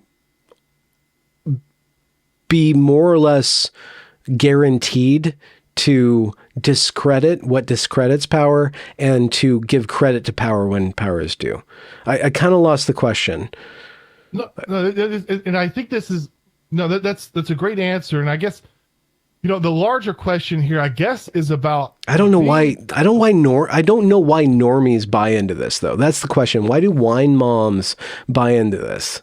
Like, why do these people who are just nakedly sucking the boots of power supporting this, while at the same time having Ukraine flags in their bios, this country that's half a world away, with all this like fog of war stuff going on? I don't understand why normies believe in this, other than that they really do believe, and they've been conditioned to believe that there's a good side and a bad side, and they will basically follow the people that they've been conditioned to think of as good, Jon Stewart, John Oliver, and all these ass wipes, our ass hats that are doing this work just on a moral level involved in it. That's my answer. Same reason they're so angry at Musk for what for firing 90% of the people who works at Twitter. If they don't recognize this, it's just a natural instinct. That there is a change in the power structure, you are going, like, your spot is going to be up for grabs. Or if not that, you might have a downgrade in your material circumstances. And that, for a lot of these people, that absolutely will be true. A lot of their jobs would not exist in a regime that had no interest in propping up the same kind of bullshit that you guys, collected and pointed the camera at in 2017. None of that's necessary. It doesn't add any value. It's purely parasitic. And I think they recognize on an instinctual level, if nothing else, if that goes away, then they're not going to be as wealthy as they were. And more importantly, there's every human being wants to belong to the group that's in charge. It's very, like, hierarchies are very important to people, whether they recognize it or not. It's scary to have a shakeup that can move you from the top of the pile to the middle or even the bottom. And that's but this is an interesting twist on this thing that's like, and so this is the solidarity question. And so the classic example, so I don't know, I read that thread, one of the interesting things about that, it's so hard to understand as a conservative, because if you listen conservative commentary on like whatever this thing is, it's like, well, Obama must be in charge or Hillary must be in charge, because that's how we would do it. We would have a big leader that's sort of the thing. But if you saw in that story, like all these sort of independent players are just behave as fanatics for this thing. And what's so strange about this, I'm sure that in history, like you could live in Europe in the Middle Ages, and your parents are somehow like against the king, and you denounce them to the your local lord, and they're hauled up, and you would be taken care of and thought of as a nice person, wherever. We have this scenario that happens, or let's say you do that in North Korea. You could do that in North Korea, but you would know there's the Kim Jong and the party, and they'll take care of all this kind of thing. But in America, we've seen the thing several times. It happens all the time on TikTok where, or just in real life where kids will say like, my parents are Republicans, and here's the bad things they did, and I hate them, and I need somewhere to live, or they don't accept this or that. And what's weird is they know, and if you do this, like, it's clear that something is going to take care of you to some extent. They may help you get into a college. You're going to get the GoFundMe's going and stuff like that. There's this thing that they're appealing to, but it's not the king, it's not the Democratic Party. What is it? Do you know what I'm saying? Yeah, that's interesting framing of it. There's this pastor in Sacramento, Paul Vanderklay. He's got a great channel going on YouTube, and I was speaking to him about something related to this, and he told me that in Sacramento there was all this poverty and homelessness, and so the government tried to take care of it by hiring a bunch of social workers. And the rate of poverty and homelessness stayed the same, but it created a whole bunch of middle-class jobs on top of this, right? Which is just basically eating from the middle class and giving it to this other middle class and not really solving the problem.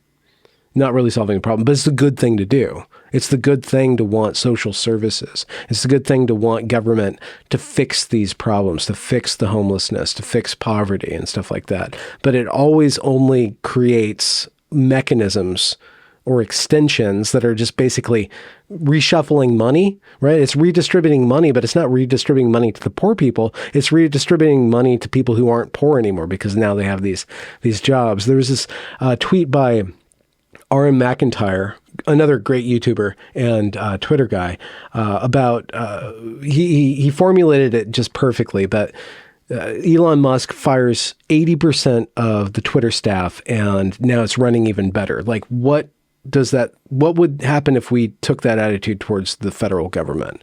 Just fired 80% of it and see if it runs better. Why would the government run worse with less people? But the government would never allow that to happen. I mean, they hired 87,000 IRS agents, like for whatever reason, in the middle of a recession, to do what? To just eat up more resources and create these jobs from people who are producing things to people who are managing other people. It's a really interesting. It's a really interesting system. I don't think it's sustainable, and I worry about the consequences because now we have a bunch of people who are basically living off of other people's work, who don't have any skills themselves other than working up through hierarchies. And those hierarchies don't do anything but manage other people. Right. So if the system collapses, what are all those people going to do who don't do anything other than tell other people what to do? Right. And like, how do we fix this ship? And the power structure that is can't do anything but create more power for itself. It's run by it's selected for a bunch of people who can't see anything other than power, which is basically a parasitic power. So I really worry about where we're headed. Just as a historical note, I don't want to get beaten up by people who are experts in this field because I don't know a lot about it. But there was a lot of growth in the royal families. I think it was the Ottoman Empire, because polygamous culture. You would have if you were a king, or sorry, if you were the sultan, you might have a lot of brothers floating around because your father had X number of wives. And this became a real problem because you have all these people who have to, they're part of the court. You got to pay for them. And then B, they get their own ideas about, hey, perhaps I should be the sultan instead.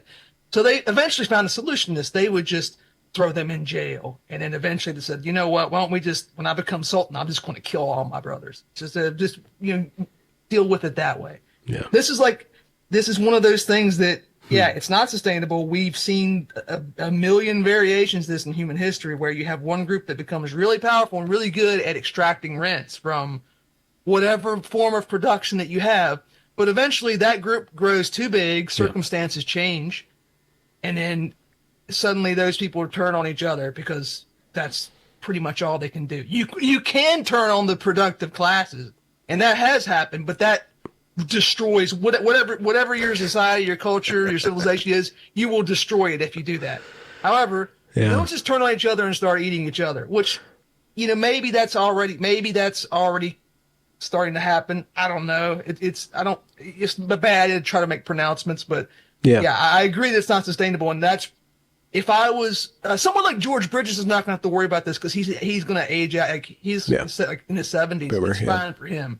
The people that were inculcated in this religion at the school in 2017 could be bad times ahead for them, or it just could be more bad times for us. It's impossible to say. I do want to do some breaking news here.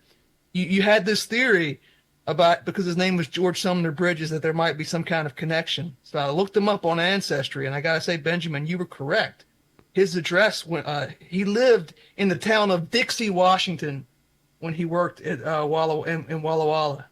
Dixie. So George Sumner was a longtime resident of Dixie. You were absolutely correct about that.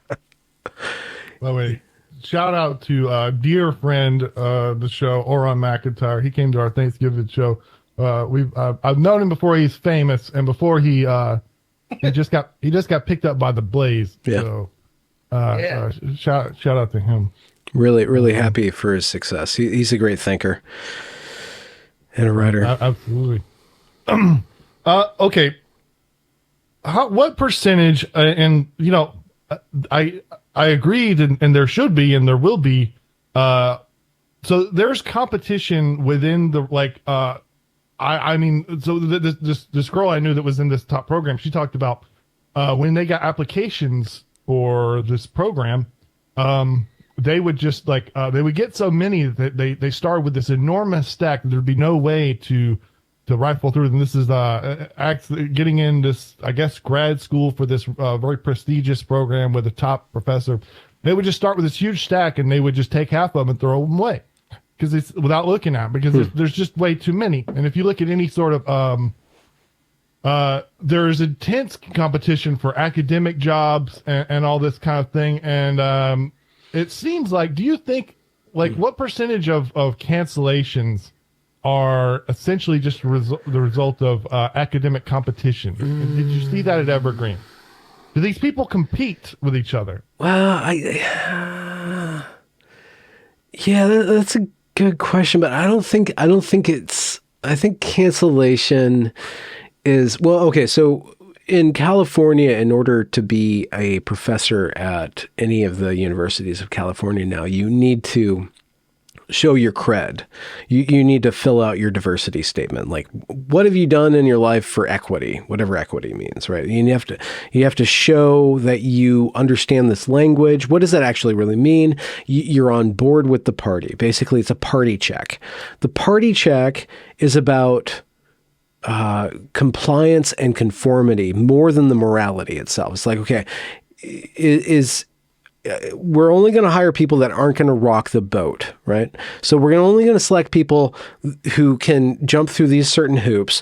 Once you get those people narrowed down and then hire them, how do you know that those people aren't going to rock the boat in the other direction that you selected them for?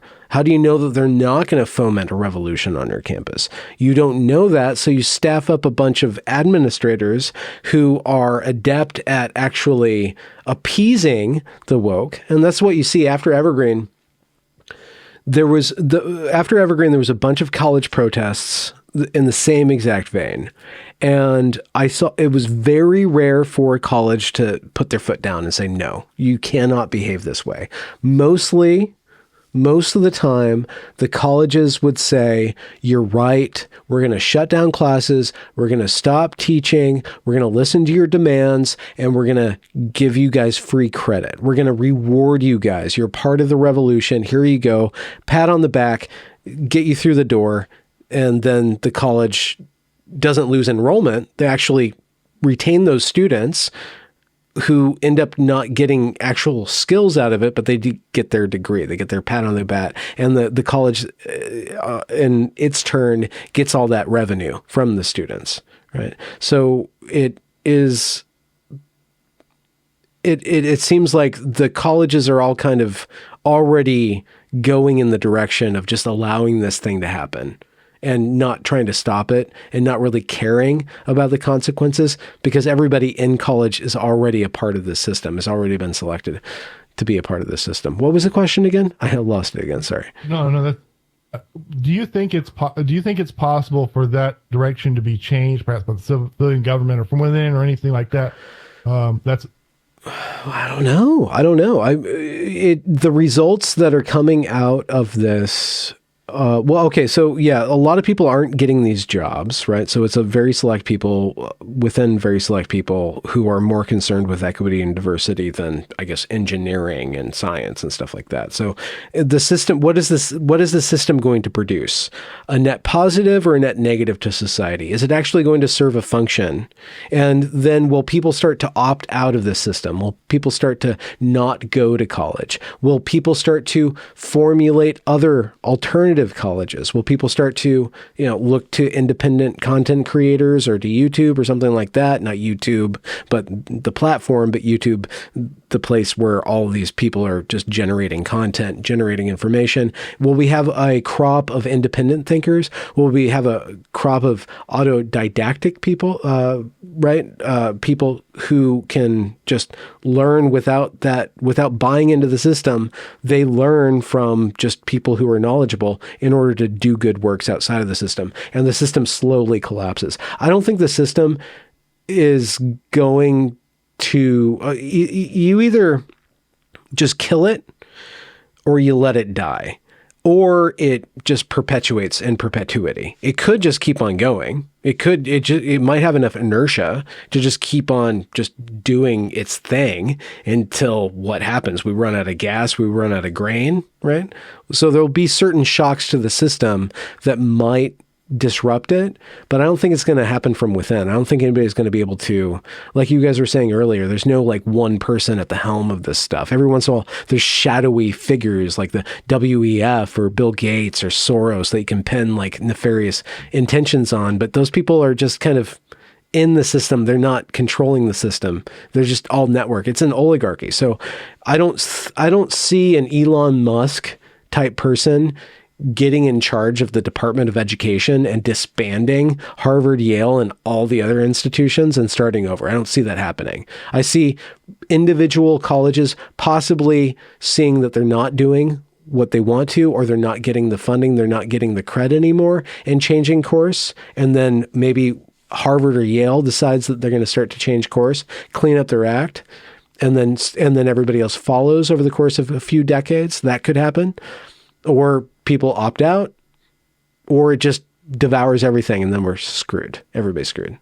So I really don't know how it could happen from within.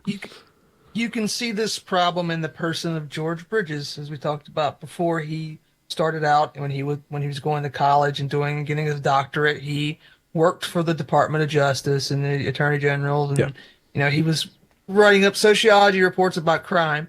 Well, around the time that our country shifted away from, like, policy-wise, the kind of thinking that he was offering, he left government service and went into academia. And the problem here is academia has in the past and probably will continue to be a place where you can just continue to, like, incubate these people and these ideas, and they'll be back. Like, we saw this perfectly. In the 80s and 90s, everyone got tired of the crime waves of the 60s and 70s, and there were changes.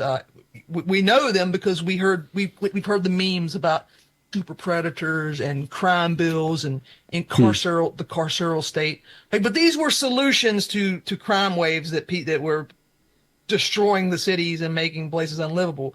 That problem was dealt with in public policy, but these people never went away. Certainly, George Bridges was never punished for his really stupid ideas. In fact, he's been richly rewarded for them his entire life. It's true. And so the question is, and this is the key thing that Yarvin talked about in unqualified reservations, which is that you have to destroy that reservoir. You just can't have it. It can't exist anymore. You have to dismantle the system.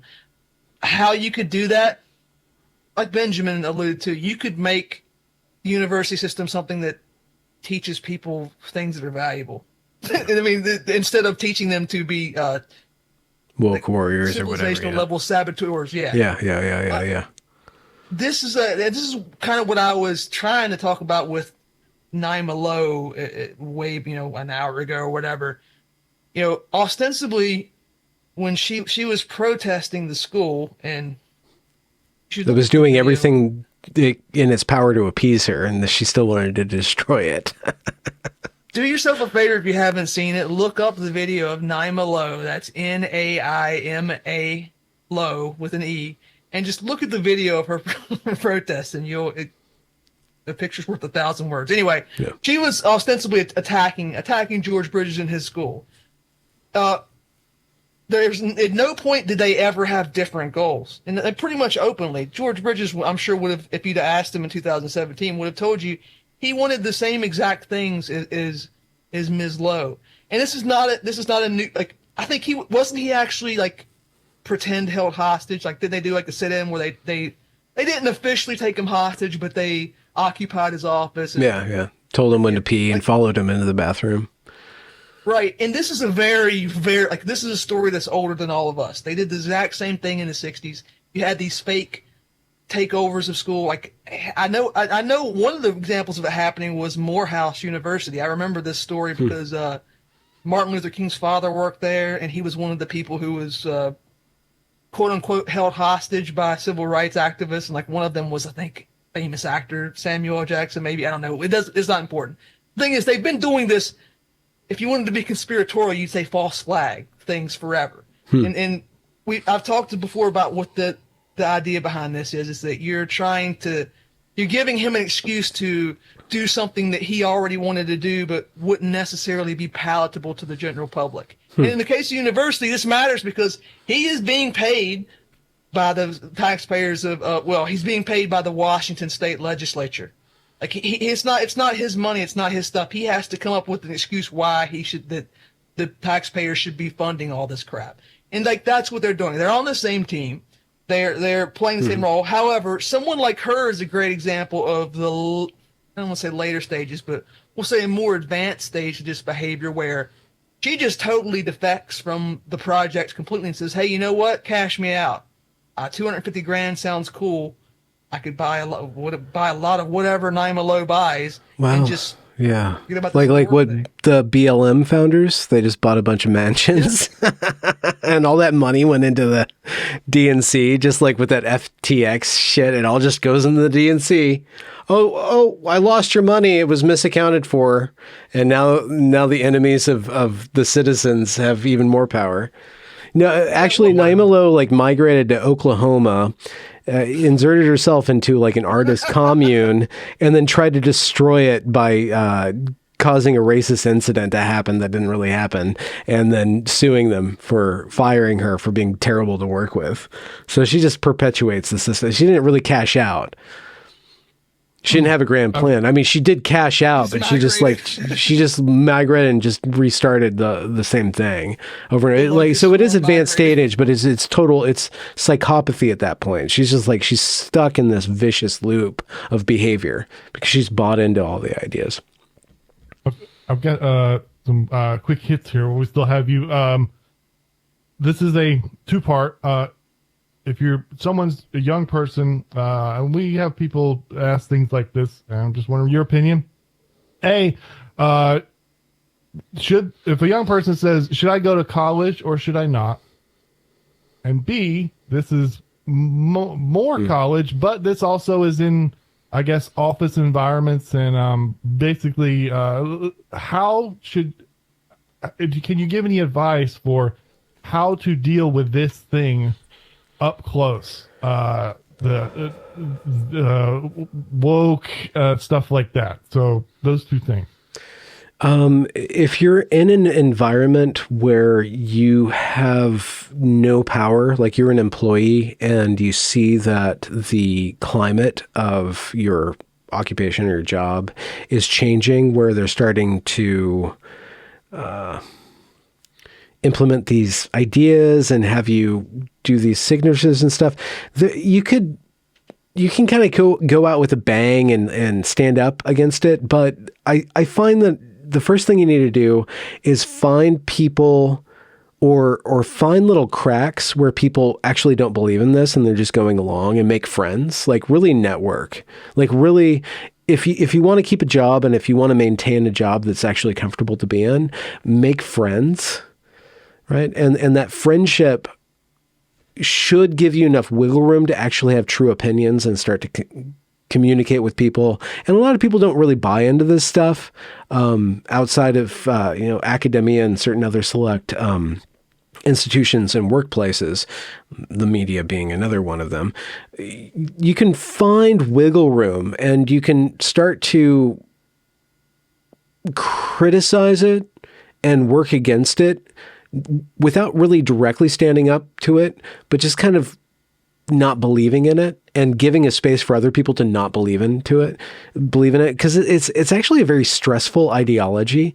And most people don't want to actually reduce everybody to identities and to play with power all the time. Most people just kind of want to live their life and do good work and get along. And if you can be a part or find other people who don't want to participate in this and grow camaraderie and get people who are higher up in that system to, kind of admit that they don't really want to go along with this, that can kind of change the institutional structure and actually limit the power of the people who are promoting this, right? So you kind of play the personal game with it without playing the political game. I think that's a really necessary step in it, is really to show that not being this way is much more enjoyable and effective and efficient and productive than going along with this route. With regard to going to college, I would be wary of going to college right now. Young people, 2021, if you're young, get a job. Just find a job and do some work, do some travel, get a job that's outside of the city or outside of your normal, where you grew up, and just engage with people doing things and get some skills. And if you want to go to college because you have skills that you want to master even further, and then try to find a college that would actually gain you more skills. So don't treat college as a rite of passage anymore. Don't treat college as this thing that you have to do in order to get ahead. Think of it as a portal to perfecting yourself. So I guess to distill my advice, make friends and live life as an authentic person that's trying to do something awesome in the world. Thank you. This is maybe a tough one. Feel free to pass. Is wokeness bad for the minorities that it claims to serve? I think, okay, activism is populated by individuals who are seeking power and who have seen that they can gain a lot of power by representing people that didn't elect them to represent them. So a lot of woke activists will claim that they're speaking for the Black community. So Nicole Hannah-Jones, who was the author or the architect of the 1619 Project that won a Pulitzer Prize, and I think that nobody really liked her in her job, and they're kind of just like letting her just hang herself on her own rope at this point. She's lost a lot of cultural capital, but she had a lot of cultural capital leading up to 2020. She said very explicitly that there's being Black, and then there's being politically Black, right? So there's the capital B Black, which means you're politically Black, and then there's just being a Black person. And those are two different things. So there's being a trans rights activist, and then there's being a trans person. There's being a feminist activist, and then there's just being a woman who wants to make sure that women have resources when they're in bad conditions. And even with men's rights activists, even with conservatives, any activist, politics, democratic politics is about an individual selling themselves out and then selling out a group in order to gain power, in order to gain sway. So whenever you're interacting with somebody who is playing politics, really look for them to be authentic. It comes down to like, are you real or are you not real? Are you pretending to be something or are you being something? Are you being good or are you not being good? Right? Are you seeking power by representing this group that you claim to represent? Or are you really fighting for the needs of this group and doing work? So again, wokeness is about clanging pots, not washing dishes. right? And the FTX thing, like that we don't have to get into it, but that whole effective altruism, it's making sure that every dollar that I spend into saving the world is doing the maximum amount to save the world, rather than actually going down to a soup kitchen, helping an individual get their life together to get off the street, to get off drugs, and to start to work as a productive member of society, which is actually to be a real human being and then to really enjoy the fruits of their own possibility. Rather than doing that, you're just sending money to climate change or to pandemic awareness or something like that, or to end racism or to end sexism.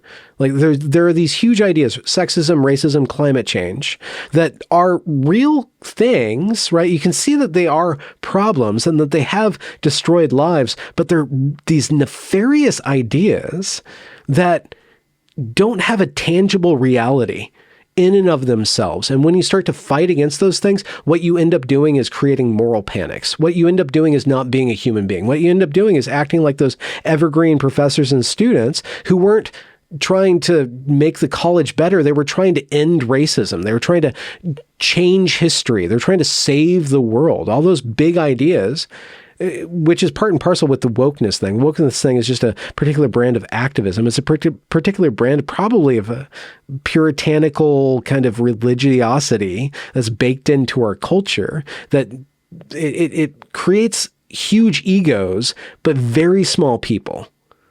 Very small people. So really concentrate on being a person, on valuing humanity, and of doing good for people you love and exercising love, rather than trying to change the world or putting on huge britches and stuff like that. So that's kind of, I hope, a sensible reply to your answer.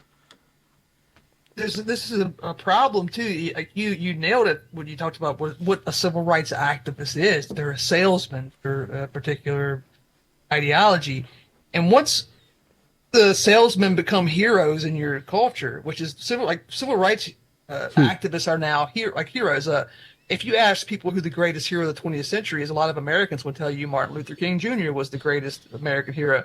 Well, you're saying that basically these salesmen are now the people that your culture admires most. That's a real problem. I've mentioned this before. Like, the character Odysseus, the Odyssey, the Greeks called him Odysseus and the Romans called him Ulysses.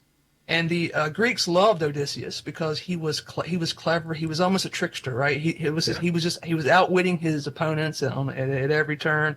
And this was a very admirable quality. The Romans hated Ulysses. He was an evil trickster. He was dishonorable in the way he dealt with people. He was at best an anti-hero, maybe even a villain in their culture. When your culture shifts from one to the other, that becomes everything about the way you think about how humans should interact with each other changes. And we experienced this shift in the middle of the 20th century. And whether it's permanent, it doesn't have to be permanent. There's still 20 to 30% of the people in this country who obviously do not like this change, and they don't subscribe to this model of human behavior. But, it could be permanent change. And if it is, I don't know where you go from there. I don't know how you unring that bell. However, if tomorrow we all decided collectively we're not going to worship these people anymore, okay, that's great, you're an activist. Tell me what you actually do. What have you done? What have you done? What is the point of all this? Then I'm not saying you could fix things tomorrow, but you get on the path to fixing it tomorrow. However, the problem is, it's, as we've seen with every political story in the last 2 to 5 years, that's not the direction the people who rule over us are going. They're going the opposite way. They're doubling down. And, from the view in 2022, it really doesn't seem like they're going to give an inch. I think that if I had to make a guess about what's really going to happen, we're going to go down the long knives path where they're going to start turning on each other as resources dwindle, and it's going to be nasty and cruel and okay. So that would reinforce the idea to not go to college and not invest in the system. Invest in growing chickens and wheat, or taking care of yourself and having a bowling club and getting connected with your community and learning an actual skill rather than playing this game. there. If you have to go anywhere, let me know. But this is gold, and I've got a couple more questions if you're okay with that. Okay, let's do a hard cap because I need to pee like a 15 minutes or so. Sure. There. Is religion, is wokeness a emergent religion, and or is this due to a absence of a religiosity in modern life, or perhaps personal needs that were formerly served by pastors and rabbis or whatever? Yeah. Is religion, or is it a religion, and is absence of religion a part of the story? I think that argument can be made, but the second question is that if you wanted to end wokeness, would you go through catechism? Would you become a Catholic to defeat? If you wanted to own the libs, would you like get circumcised and join the Jewish religion, or would you become a Muslim? I'd repeal the Civil Rights Act, but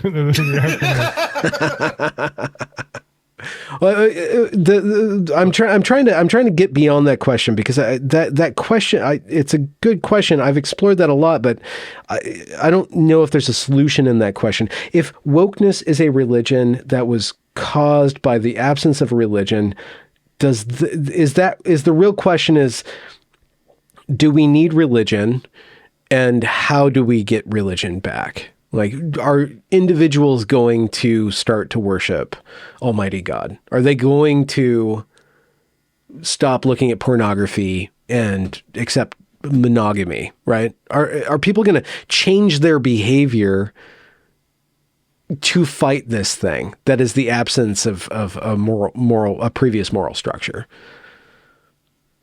It's a great answer. A lot of people want to know that like you said, it's a common question. I think especially from the right, because the right is just more religious, and so you look at other people acting crazy, you're like, well, but anyways, something that's and this is a very difficult question, because we've seen a great deal of solidarity on the left, and there's a one possible outcome that's been discussed is a fracture of their movement, which would be, this is just literally always happens that we know of in history. If there's a great religious movement, there will be a succession crisis with the Shiites and the Sunni, and this literally, even the Nazis had they had the SA and the SS and all this stuff.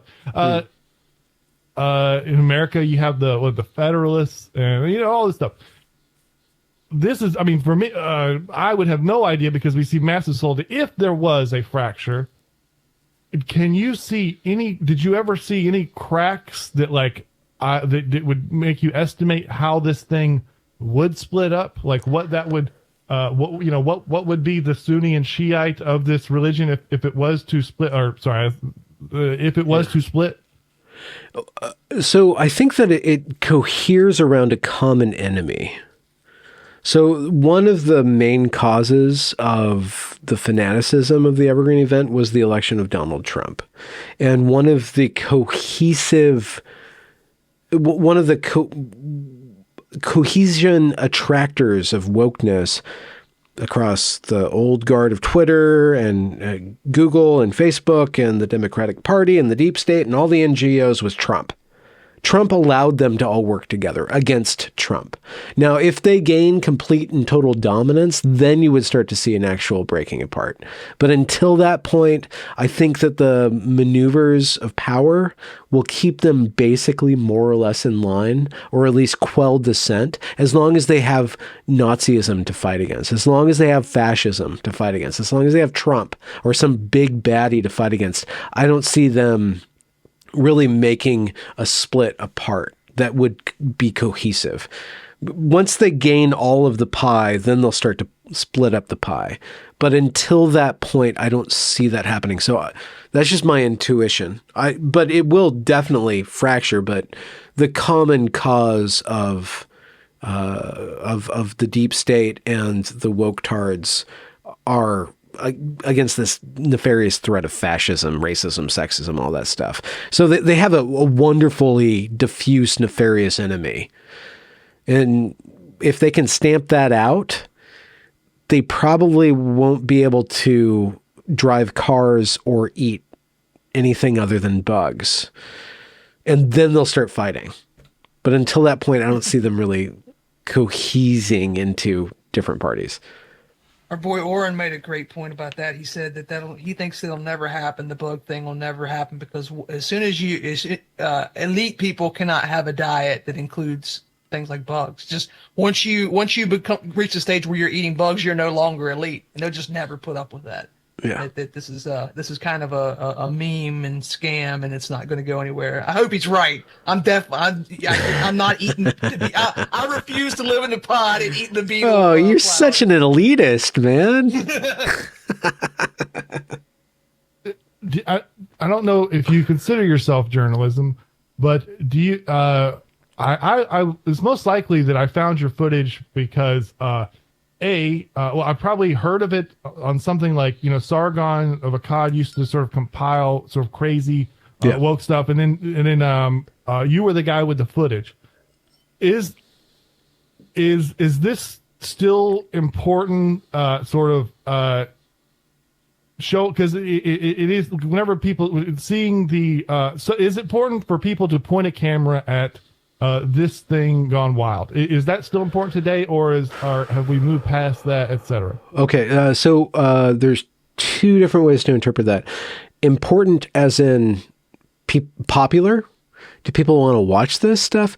If you look at Libs of TikTok, who's a phenomenally successful Twitter persona, who basically just reposts TikTok videos and then parent videos or these videos of people acting crazy. There's still relevance there. I criticize making that the entire business model or foundation of an ideology or even a movement to revel in the antics of the opposite side. I think that it conditions. You can get an audience by showing cringe videos, right?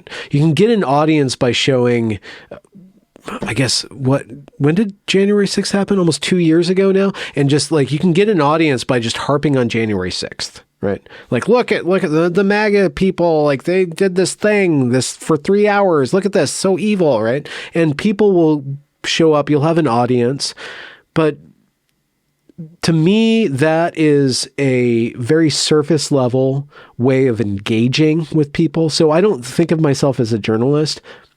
I think of myself kind of as a content creator, and my content creation is to get source material. So I'm mining source material for other people to do something with, right? I'm not processing material. I'm doing interviews. I have a very long series of interviews with detransitioners.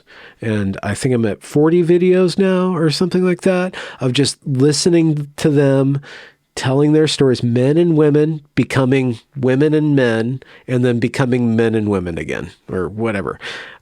And just having those documents out there, giving those people their time to just express their thought processes according to where they were over the course of time, really humanizing people. I think that is it is not going to be as popular as compilation videos and cringe videos. Cringe videos and compilation videos of cringe have their purpose to alert people to a problem, but they don't address the problem. And so I want the public, or I want more and more people to pay attention to something other than that, and to start asking questions of that, and start to interacting with their political enemies, finding their political enemies who aren't acting crazy, and discoursing with them and discussing with them these issues, and toning things down to a more human level. So it is important.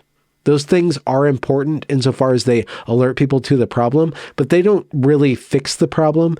They only amplify the problem. Even if it's against the problem, you're only amplifying the problem. And Sargon of Akkad, brilliant man.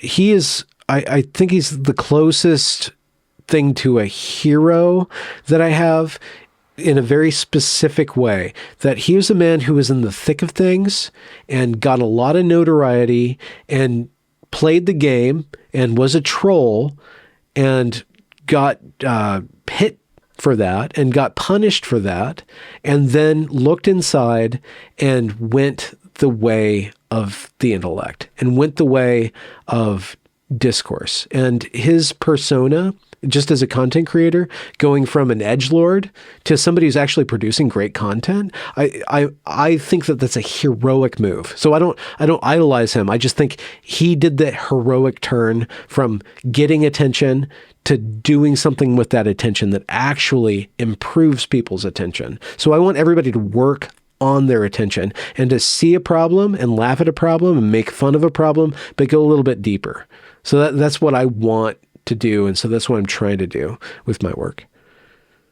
That was the last question. That was amazing. I know someone who's been out drinking or something, been private with the Sargon. They said that the thing that was so interesting with him is most of these people that do this right wing commentary or something, as soon as the camera goes off or the microphone goes off, they turn into a much more right wing person, or in general, but just a much a different person, and that he's the exact same way on his show as he is in real life. That is him. Like you said, what drew me in, whatever was maybe crazy stuff, but whenever I think of your great series on that, is those, you dug up these local public access interviews with various players that weren't the prime players, and I learned so much from that. That was, that's not the content like that. That's never going to pop out, old public access films, but that was brilliant stuff. We got a head start on this stuff because of you. Like, you were our introduction into this world, and it became very relevant in 2020 and still is today. We really appreciate you taking time out to talk to us. So subscribe. Sorry. Yeah. Subscribe, like, I'm sure that you guys are going to put links to my content down in the description, but I want to ask you guys a question. Where are you guys headed with your content? What's when you look into the future, like, what are the things that you want to wrestle with, or do you guys see yourselves developing? I have a, go ahead, Merrick. No, you go ahead. I have a specific theory about how politics works. I would like to articulate it. I'm not even into a book, but I really I believe in it, like what people believe in their stuff. I really believe it is, and I really believe in it. Is there a name for this thing yet, or is it still kind of it's taking shape? I call it patronage theory, but it's a kind of modified, and there's a guy who Bruce Bueno de Mesquita wrote this book called The Dictator's Handbook, and it's a poli-sci book, and he's pretty modest in there. And I've thought about that book for forever, and have sort of went much further with it, and etc. And that now. Also, I just love entertain. Like we do two shows. We have like a podcast / we also just do essentially like live radio. I love entertaining people. That's I do that. I love the only goal that I see is that I would like to help people meet new people and hear ideas that they might not have otherwise, and enjoy themselves for 2 hours at a time. And if perhaps maybe even learn something. We definitely have learned a lot just by doing this. That's really my only goal. And I guess that's a bad answer. The answer should be like, I want to turn this into a movement and take over political power. But no, I like doing this. I like this. This is good. I would like it to become something that we could do full time. That would be nice. But if not, it's a great journey anyway. The favorite feedback we ever get is like, I had to sit on a tractor today for 4 hours, or I was stacking cans of Dinty Moore at a grocery store for 8 hours, and you made it go by a lot faster. That's my favorite thing. But that's kind of I have to say to anybody listening that's just doing manual work, I just appreciate you keeping us working as a society. I have so much love and respect for people who are actually doing things. And to you two, I just want to say, I know you guys started out by complimenting me, so I want to compliment you on two things. You guys are really good listeners. It's a rare skill. You guys are doing great. Like when I was talking, you guys just let me talk. Not a lot of people have that capacity, so that's a good thing. But I get the sense that you guys aren't terribly educated, but you're super curious, which is so much more valuable than being educated. Like curiosity, like I can feel that. That's such a powerful thing to have. So I just want to appreciate that you guys are being curious and devouring the world. So good work. We started our podcast because we kept talking about this stuff with our mutual friend, in front of her. And she's like, you guys should start a podcast so you could, bore other people with all this crap instead of making me listen to it all the time. And thank you, ma'am. We appreciate the kick in the pants to get it going. Yeah. By the way, I think that there's I'm not saying this to puff up me because I had a terrible manual labor job. It wasn't a terrible job. It was a honorable job, but it was just a straight up manual labor, and I only got through it because of podcasts. Like that was it. And as soon as the podcast was stopped, I was like, oh God, I gotta fumble with my phone and because they kept me. And so in my opinion, producing that is more honorable than anything I can do politically, because I was there. I know what it's like. And yes, I always think of that. That's what I do too. When I have to take care of dishes or driving, turn on the podcast. Yep. Thank you. This is this has been an awesome experience. I wanted to interview you for years, ever since I saw the Evergreen series. Thank you. There are a few people we want to talk to, and he was one of them. And we've almost cleared the list by now. Well, you guys better find more. Keep on that. Yeah, keep the that list grows. content Is there flowing. anything particular you want to show before we go? Ooh, show? Shill. Okay, I thought like I was supposed to take my shirt off and flash you guys. My pathetic moobs. No, Twitter. I mouth off on Twitter and I listen on YouTube. So you guys find my podcast and YouTube channel in the description, and my Twitter as well. That's all I really have going for me. But thank you both for having me on. This is a really good time. Thank you. I just hit stop. Excellent. Good job, guys. Yeah, we really appreciate having you. Yeah, we wanted to talk to you. We wanted to talk to Yarvin. Who was the other person?